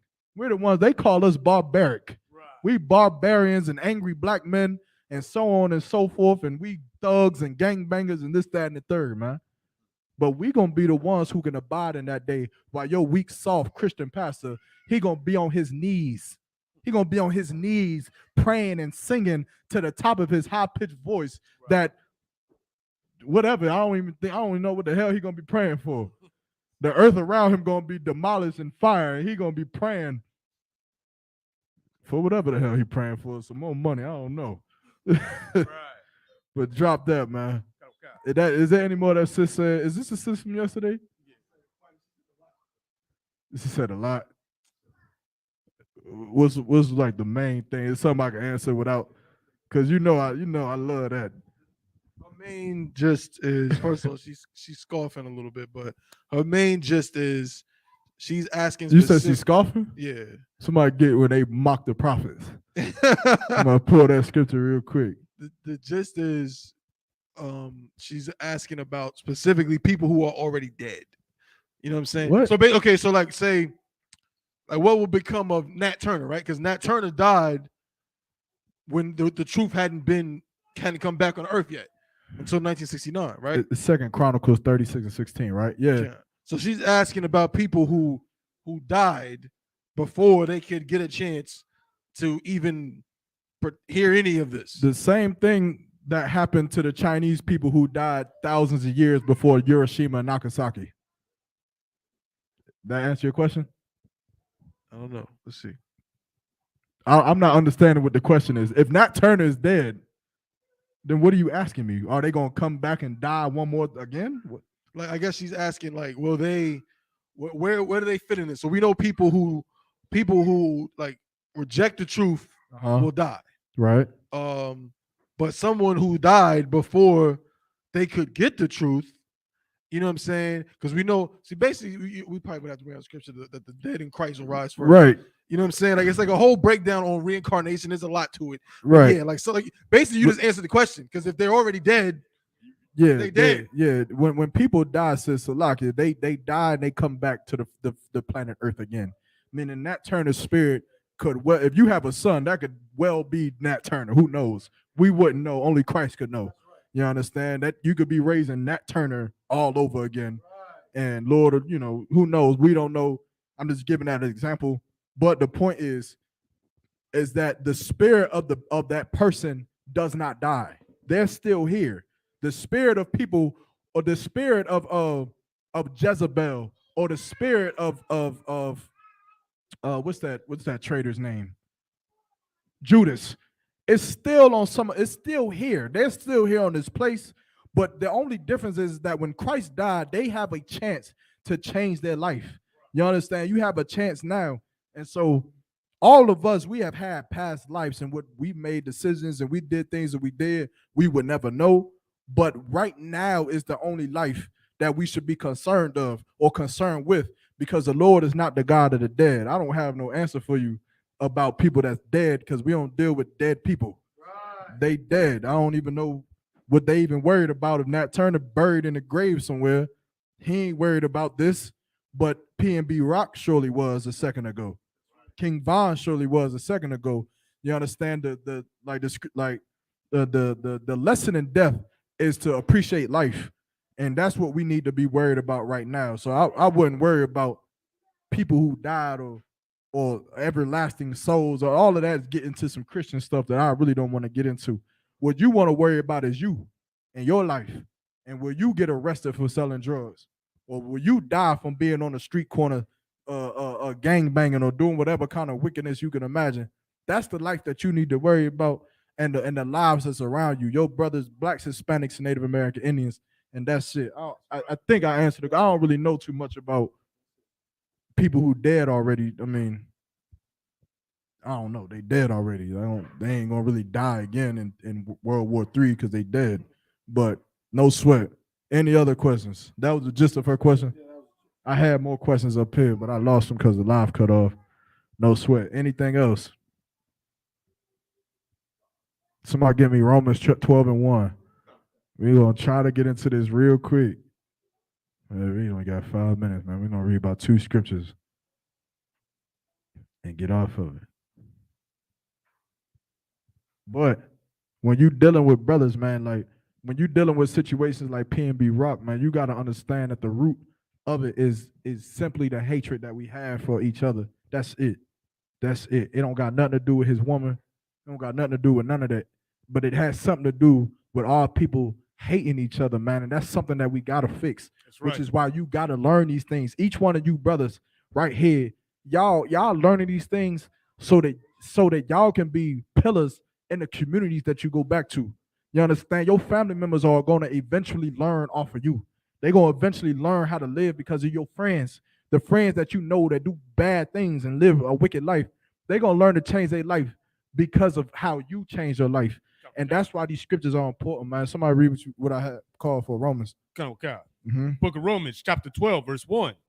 I beseech you, therefore, brethren, by the mercies of the Most High, that you present your bodies a living sacrifice. That you present your bodies a living sacrifice, man. Meaning you sacrifice yourself and you present that for the Most High. Meaning you don't live a wicked, disgusting life, man.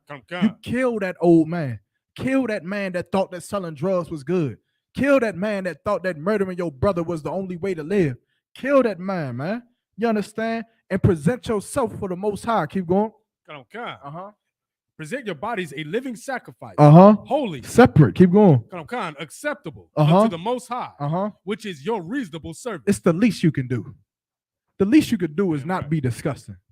You understand? Keep going. Verse 2. And be not conformed to this world. But don't be changed by this world because of the hip hop, because of the media, the stream that they push on us, man. Be not conformed to this world. Keep going. But be ye transformed by the renewing of your mind. But change your mind, man. Change the way that you think. This ain't easy, man.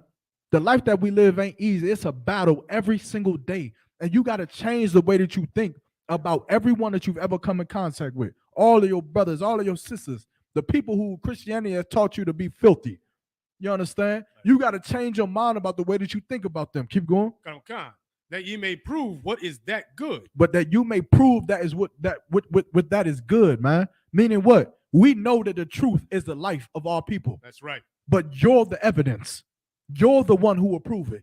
You're the one. Whereas 2 years ago, or rather, how many years ago? 7, 8 years ago, we would have been brothers that did what? You step on my shoe, I gotta kill you. I gotta blow your brains out because you stepped on my shoe. But now through the grace and the glory of the Most High, we learn the truth. Now you in the club and the brother step on your shoe, and that night ends with y'all doing a Layah Sha'ala at the bar somehow. Somehow y'all brothers, and he coming to class next Tuesday.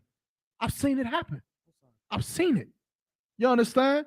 But that is what this is talking about. Read it again. Book of Romans, chapter 12, verse 2. And be not conformed to this world, but be ye transformed by the renewing of your mind, that ye may prove what is that you good. May prove what is good, man. You be the proof. You be the evidence. Show your family who hates the truth why the truth is better than their Christianity. That's right. Show your family who hates the truth that their Muslim and their Islamic religion is disgusting and that the truth is better than that, man. That's right. You're the proof. Keep going. And acceptable. And perfect will of the Most High. Acceptable and perfect. Keep going. Will of the Most High. Verse 3. For I say, through the grace given unto me, to every man that is among you, not to think of himself more highly than he ought to think. Dude, the grace that was given to Paul, he telling us not to think of yourself more highly. Don't come in here and think that you are you this, or you this, that, and the third. Or I'm supposed to be this. I should have been a captain. Or I need to be a general. Or I can make this, or I could do that. Or I'm better than this brother. Or I'm better than that brother because I got chains and that brother don't. Or because I drive this type of car and that brother walk. Or because I got this kind of motorcycle and that brother drives a moped. Don't think of yourself highly than the next brother. Keep going. But to think soberly. But to think soberly. Keep going. According to the Most High. According to the Lord. Keep going. Hath dealt to every man the measure of faith. Verse 4. For as we have many members in one body. Meaning, and it's a lot. And the God has dealt to every man the measure of their faith. What is their faith? What is faith? Quickly. What is faith? Quickly. Work. The Lord deals with men based off their what? Work. So the Lord don't deal with you because of the chains you got on. The Lord don't deal with you because in your brain you feel like you're supposed to be a captain. He don't deal with you because in your brain you feel like you're supposed to be an officer of 5,000, or you supposed to be that, or you supposed to be this. The Lord deal with you because of the work that you've done. Keep going. Verse 4. For as we have many members in one body. There's many of us in this body. And the Isupk. Keep going. And all members have not the same office. All members aren't the same. Each one of us aren't the same. There is no such thing as equality. Right. Me and Tabawan, we ain't the same. Tabawan is good for what he's good for. I'm good for what I'm good for. Right. GP is good for what he's good for. I'm good for what I'm good for. So on and so forth. Keep going. Verse 5. So we, being many, keep going, are one body in Yahushua. we're still one. It's still one, West. Keep going. And every one members one of another. And we are all the same. That's right. Even though we're different. Even though Tabawan is different. Even though Tabawan can get up here and teach a whole lecture about the Lashwan Quadash and do it tremendously. But yet I can hold Shamar and set the Shamar up. Even though we're different, we have different offices, we are still the same. Keep going. Verse 6. Having then gifts differing according to the grace that is given to us. We have different gifts, man. Certain brothers got gifts that other brothers don't have, and that comes from the Lord. Keep going. Whether prophecy, let us prophesy according to the proportion of faith. Verse 7. Now you could drop there. The point of this scripture is so that you understand what? That you coming into this body, and the people around you, your brothers that are around you that is doing this work with you, they are going to differentiate from you. But you should never think that you're better than them. Right. You should never think that because, oh, that brother, all he does is the Lashwan Quadash. How is this more important than me setting up the food for the food drive? You should never say that. You should never think nothing like that. You understand? You should change your mind. You know why? Because that's why PNB Rock is dead right now. Right. That's why. Because someone thought that they were better than PNB Rock. And they believed that they deserved to have them jewels that PNB Rock had on his neck. They believed that they would have looked better with the jewelry on them rather than it being on that brother. And so they went to go take it. They believed that they could do more with the car that he drives, or with the fame that he has, or with the woman that they got. They believe that they can do more with what another brother got than what that brother is doing because they're selfish. Because they selfish and they nasty. And Christianity teaches us that, man. That's right. It teaches us that we have to be on top. And if you're not on top, then you ain't nothing. When in the ISUPK, the lowest ranking man is the most important man in the room at all times, man. You understand? At all times. Every time, man. Which is why we won't fall. Because we'll die for the lowest ranking man. And in return, they'll die for you. You understand? Drop that. Give me Wisdom of Solomon 2 and verse 24. I'm going to get, and y'all bear with me, man. I'm going to get two more. Wisdom of Solomon. No, Apocrypha. These are scriptures, man. Y'all got to know these things, man. Because Christianity is going to come at you, man. And you've never heard these scriptures come from the Christian church ever. Ever, man. They don't teach you these things, man. And it's so sad. It's so sad what the Christian church have done to our people. They teach that they all love and all this and all that and all forgiveness, man. But they don't even know how to love black people, man. They don't even know how to comfort mothers who lost their child, man. They don't do those things. Them Christian pastors, them Christians that are going to come up against you in this truth, you ask them how many hospital beds they done stood by, how many phone calls to prison they done took, how many men they done had to train up, had to raise up, how many schools they didn't open, how many people they done fed. You understand? Like the scriptures say, the Lord judge you by, the Lord deal with you based off your work, man. And them Christians ain't doing nothing except taking. Just taking and taking and taking and taking and then dying, man. Because they ain't getting no defense for them to live. But in the ISUPK, we gaining a defense for all people to live. Read what you got. Wisdom of Solomon. Book of the Wisdom of Solomon, chapter 2, verse 24. Nevertheless, through envy of the devil. Through envy of the devil, man. The devil, like our oppressor, is an envious bastard, man. That's right. The scriptures say that that our oppressor coveteth a land and a field, and he take it by the force of the sword, by murder, man. Like he did with the Native American Indians, like he trying to do with the Venezuelans right now. Right. You understand? The Venezuelans, which is our brothers, man, like the scriptures say, his foot shall be dipped in oil. Venezuela, right now, if you Google it, has the most oil resources on the face of the planet Earth right now because the Lord blessed them with that, man. And America trying to take that away from them, man. How you think they're going to get it? They gonna murder them, man. right. They gonna push drugs in their community. They gonna push different stories and make their government corrupt. They gonna say that Venezuela is corrupt so that they can move some white boy in, and then they gonna take over the oil, and then they gonna give it to America, man. That's what they do because they disgusting, wicked, envious bastards, man. They bastards. They can't, it's not enough for them to just work with the Venezuelans. Right. It's not enough for them to say, I'll give you 2 pounds of tomatoes if you give me 3 pounds of potatoes. Right. I'll give you some rice if you give me some corn. It's not enough for them. They have to regulate everything because they envy everything that we are, man. They know that you God's chosen people. They know that you better than them, man. That's right. You feel me? They know that you better than them. They know that they women look at you and they know what they women say. Yeah, it's funny, but it's serious. Which is why they hate you. Which is why you can never think that they ever love you. How? They can't. When they know that you're better than them. How could they ever love you? The only reason they love you is because you scoring a touchdown. But the second you decide to not score touchdowns no more, what they gonna do? They're gonna throw you to the side and find the next nigga up. Right. You understand? Which is why that's why we should never love them, man. That's right. Read what you got. Kamikaze. Book of Wisdom of Solomon, chapter 2, verse 24. Uh-huh. It's like it. Yeah, Kamikaze. 2, verse 24. Uh-huh. Nevertheless, through envy of the devil came death into the world. Through envy of the devil came death into the world, man. That spirit of the devil, man, you shouldn't attach yourself to that, man. That's right. You understand? Because we attach ourselves to that and then we do the work of our father, man, which is the devil, like the Bible say. Not our Salaki. You do the work of your father, which is the devil, like the Bible say, man. Kamikaze. And you'll do his bidding, man, and his will, which is for your people to murder and kill each other, man. Which is why you should resist the devil, like the Bible say, man. You understand? And what does the devil teach you? The devil teach you that black people are nothing. The devil teach you that black people ain't this or black people ain't that, and that you're supposed to pick up guns and be drug dealers and gangbangers and go out and murder each other, man. They teach you the greatest thing that you can ever be is just a football player. Imagine a life like that, man. The greatest thing we could do is play football and play basketball and be rappers and entertainers, which all of it is entertainment. Kamikaze. That's the greatest thing we could do. We got to resist that. Keep going. Kamikaze. And they that do hold of his side do find it. And they that hold of his side do find it, man. You take hold of that side and you find what P&B Rock just found, man. Right. You understand? That following after our oppressor is it only means death to our people. Give me Ecclesiasticus chapter 30 and verse 24. We're gonna end on this. As a matter of fact, give me Ecclesiasticus 30 and verse 24. Man. Dr. Juan Salaki, brother.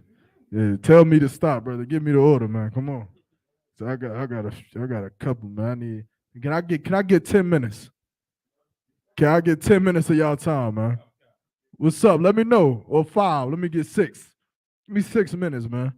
Read what you got, Ecclesiasticus. I promise we're gonna get up out of here. Kamikaze. Book of Ecclesiasticus, chapter 30, verse 24. Envy and wrath shorten the life. Envy and wrath shorten the life, man. Remember to change the way that you think, to change how angry you get at certain situations, man. You got to work on these things because envy and wrath shortens life. You in the club and you with brothers, and you the type of brother that gets angry so quick. You the type of brother that gets mad so fast, and you do things that's uncontrollable. You can't control yourself. You got to check that, man. You got to check that. Because if you can't check that about yourself, you're the reason why P&B Rock is murdered. You're the reason why these brothers lose their life. Because it's people just like you. And you know who they look up to? The closest thing to God they can get. And it's you. They look up to you. You understand? Which is why your family members always say what? Why don't you ask your Israelite brothers and your Israelite friends? Why? Because they looking up to you to see how do you survive in this place. They know how they survive. They be wicked. They sell drugs and they do whatever they do. But here you come and they look up to you. So you have to check yourself. Check yourself on your attitude. Check yourself on the way that you speak, the things that you say. You understand? The way that you talk to a brother, the way that you talk to brothers in the world. Check yourself. This ain't just for people in the truth. This is for everybody. I ain't no different than a brother in the world, man. I ain't no better than them. I'm making decisions to make my election sure, but I'm not better than them. They have just as much of a right as a seat that I have that I do. that any of us do. You understand? Because Christ died for them too. And that goes against what the Christian church teaches, man. You understand? But you have to learn to check yourself. You have to work on it. When you lead this class and you get in situations where you get angry and you feel upset, or you feel these demons that's taking over your mind, that's making you do things that usually you know you wouldn't do. Things that you wouldn't do in front of General Hyman. You wouldn't do this if General Hyman was in the car, would you? Right. Nah. So why are you doing it now? Right? Why are you doing it? Why are you doing it right now? Because it's a demon that you allowing to rule over you, and you got to fight it. Fight that thing, man. You understand? Because that's the only way that we can live. And then once you fight it, then you could go to camp and you could tell somebody else to fight theirs. That's right. You understand? But if you can't fight yours, what chance do we got at this place? In this place, we don't have one. Keep reading. Okay.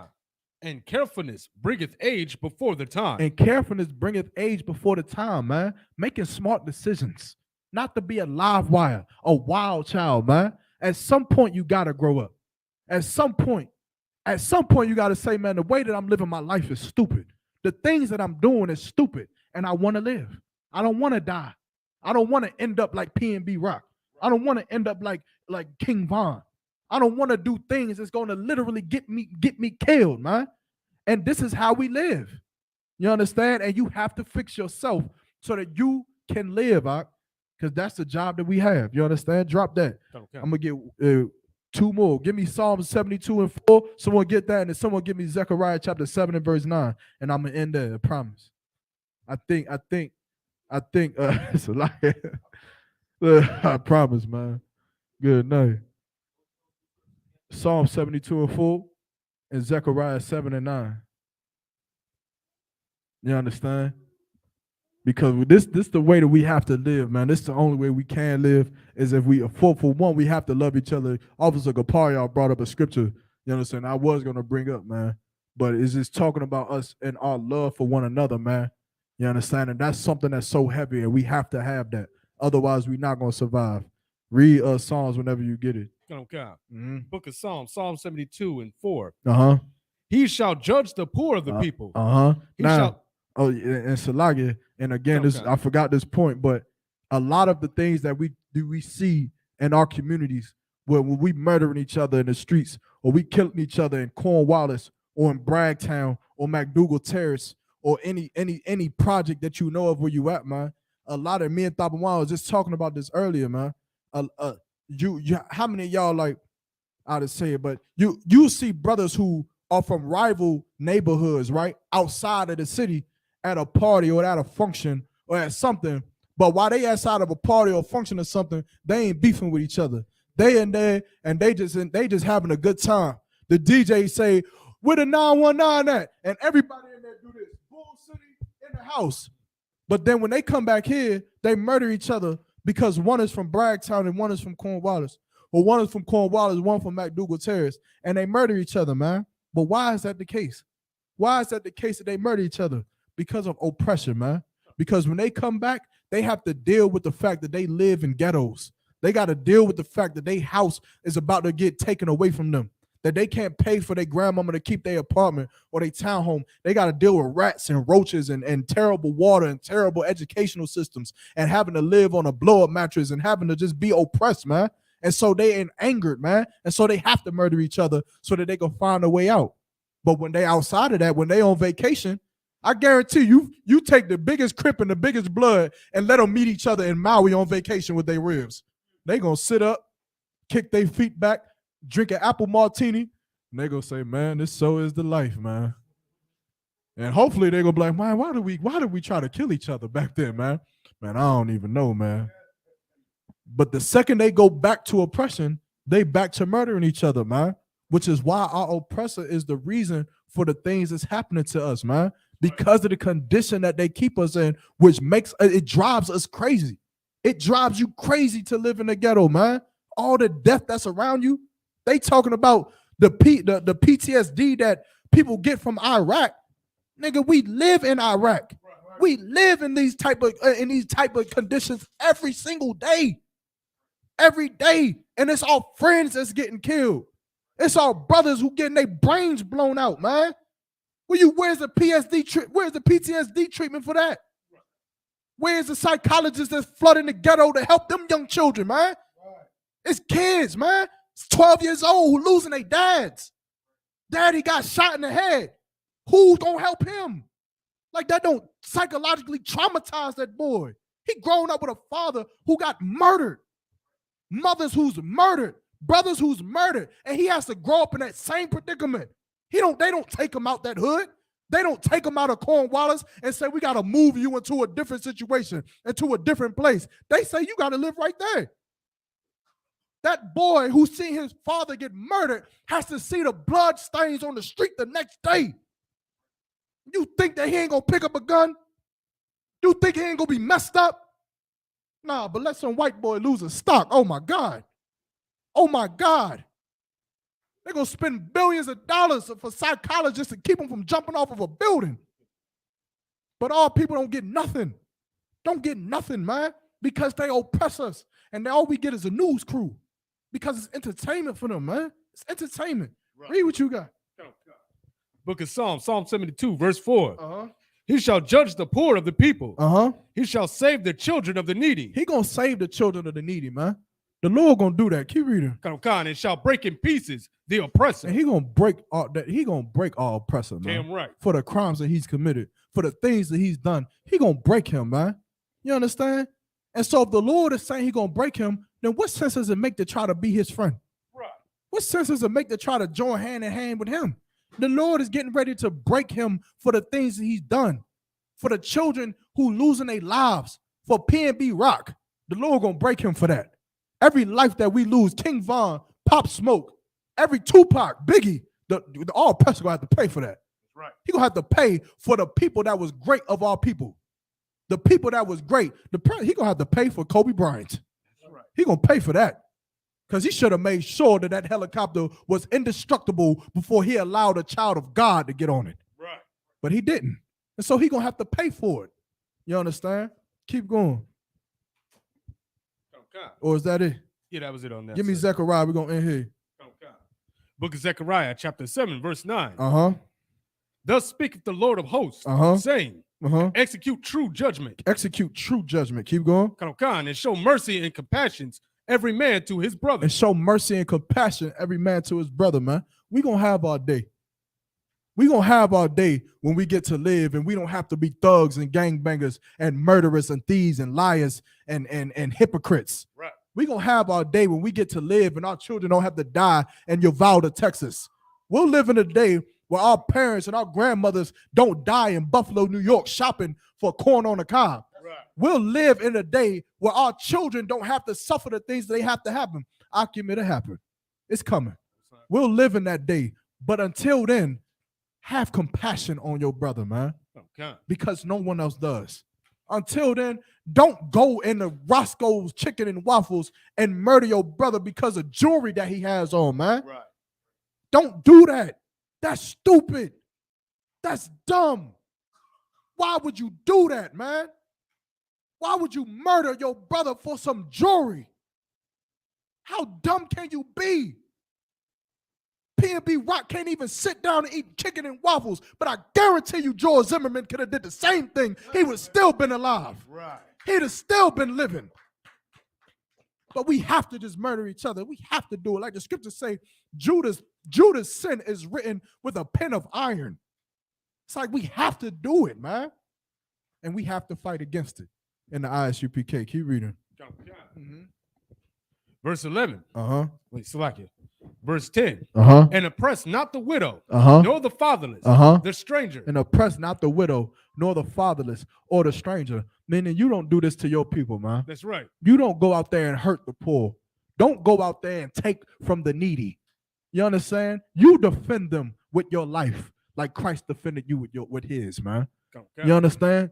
You be the pillars wherever you leave these walls and you go back to, whether it be Goldsboro, Raleigh, Durham, whatever neighborhood you from, you be the pillar of light in that neighborhood. You be the one that the whole neighborhood knows that they can come to for help. And you stand strong on that, man. Not because of how mighty you are and you the biggest killer and you the strongest man, but because you have compassion for your people, man. Because you have empathy for your people, man. And you also have a solution. You understand? Keep reading. Finish that up. Nor the poor. Uh-huh. And let none of you imagine evil against his brother in your heart. And don't imagine evil against your brother. You don't think to do the things that they did to PNB Rock. Right. And that's how you fix our situation. That's how you fix our condition. You want to save PNB Rock? That's how you do it. That's right. You don't not shine or not wear jewelry or whatever the case is. You teach blacks, Hispanics, and Native Indians to not imagine evil against their brother, man. And then PNB Rock can shine, man. Let that brother shine. Let LeBron James shine. Let whatever artist, we don't care how much money they got. I seen a video with Floyd Mayweather. He had to have like $2 billion worth of jewelry on his neck. Let that brother shine, man. Let him be glorious. He is a child of God, is he not? Did he not come from the generations of Christ? So what right do you have to take that away from him, man? Let him do what he got to do, man. And then you come and you shine in this truth, man. That's where you shine. You understand? And that's the only way that we'll be able to live. And then that's what we'll see. Christ come back, man, and he going to pay our oppressor for everything that he's done to us, man. You understand? And with that, I'm going to pass the class over to Preaching Officer Gaparia.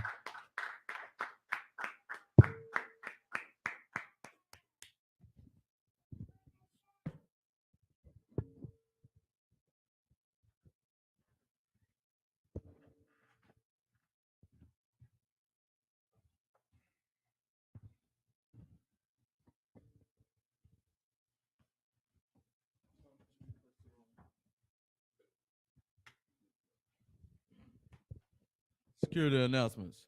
We're the Isupk out of 1 West 125th Street, Harlem, New York, under Commandant General Yohana. New rules for brothers and sisters. When a new brother or sister comes into the school, they are off limits for 6 months. They are to be saluted only. They are here to share themselves of the world. After 6 months, if a brother or a sister has an interest in a particular person, he or she must get permission from the head to speak to a brother or a sister. There is another 6 months in which the brother or sister will court each other. After this 6 months period, the brother or sister will get permission from the head to marry. Tithes, which is a commandment.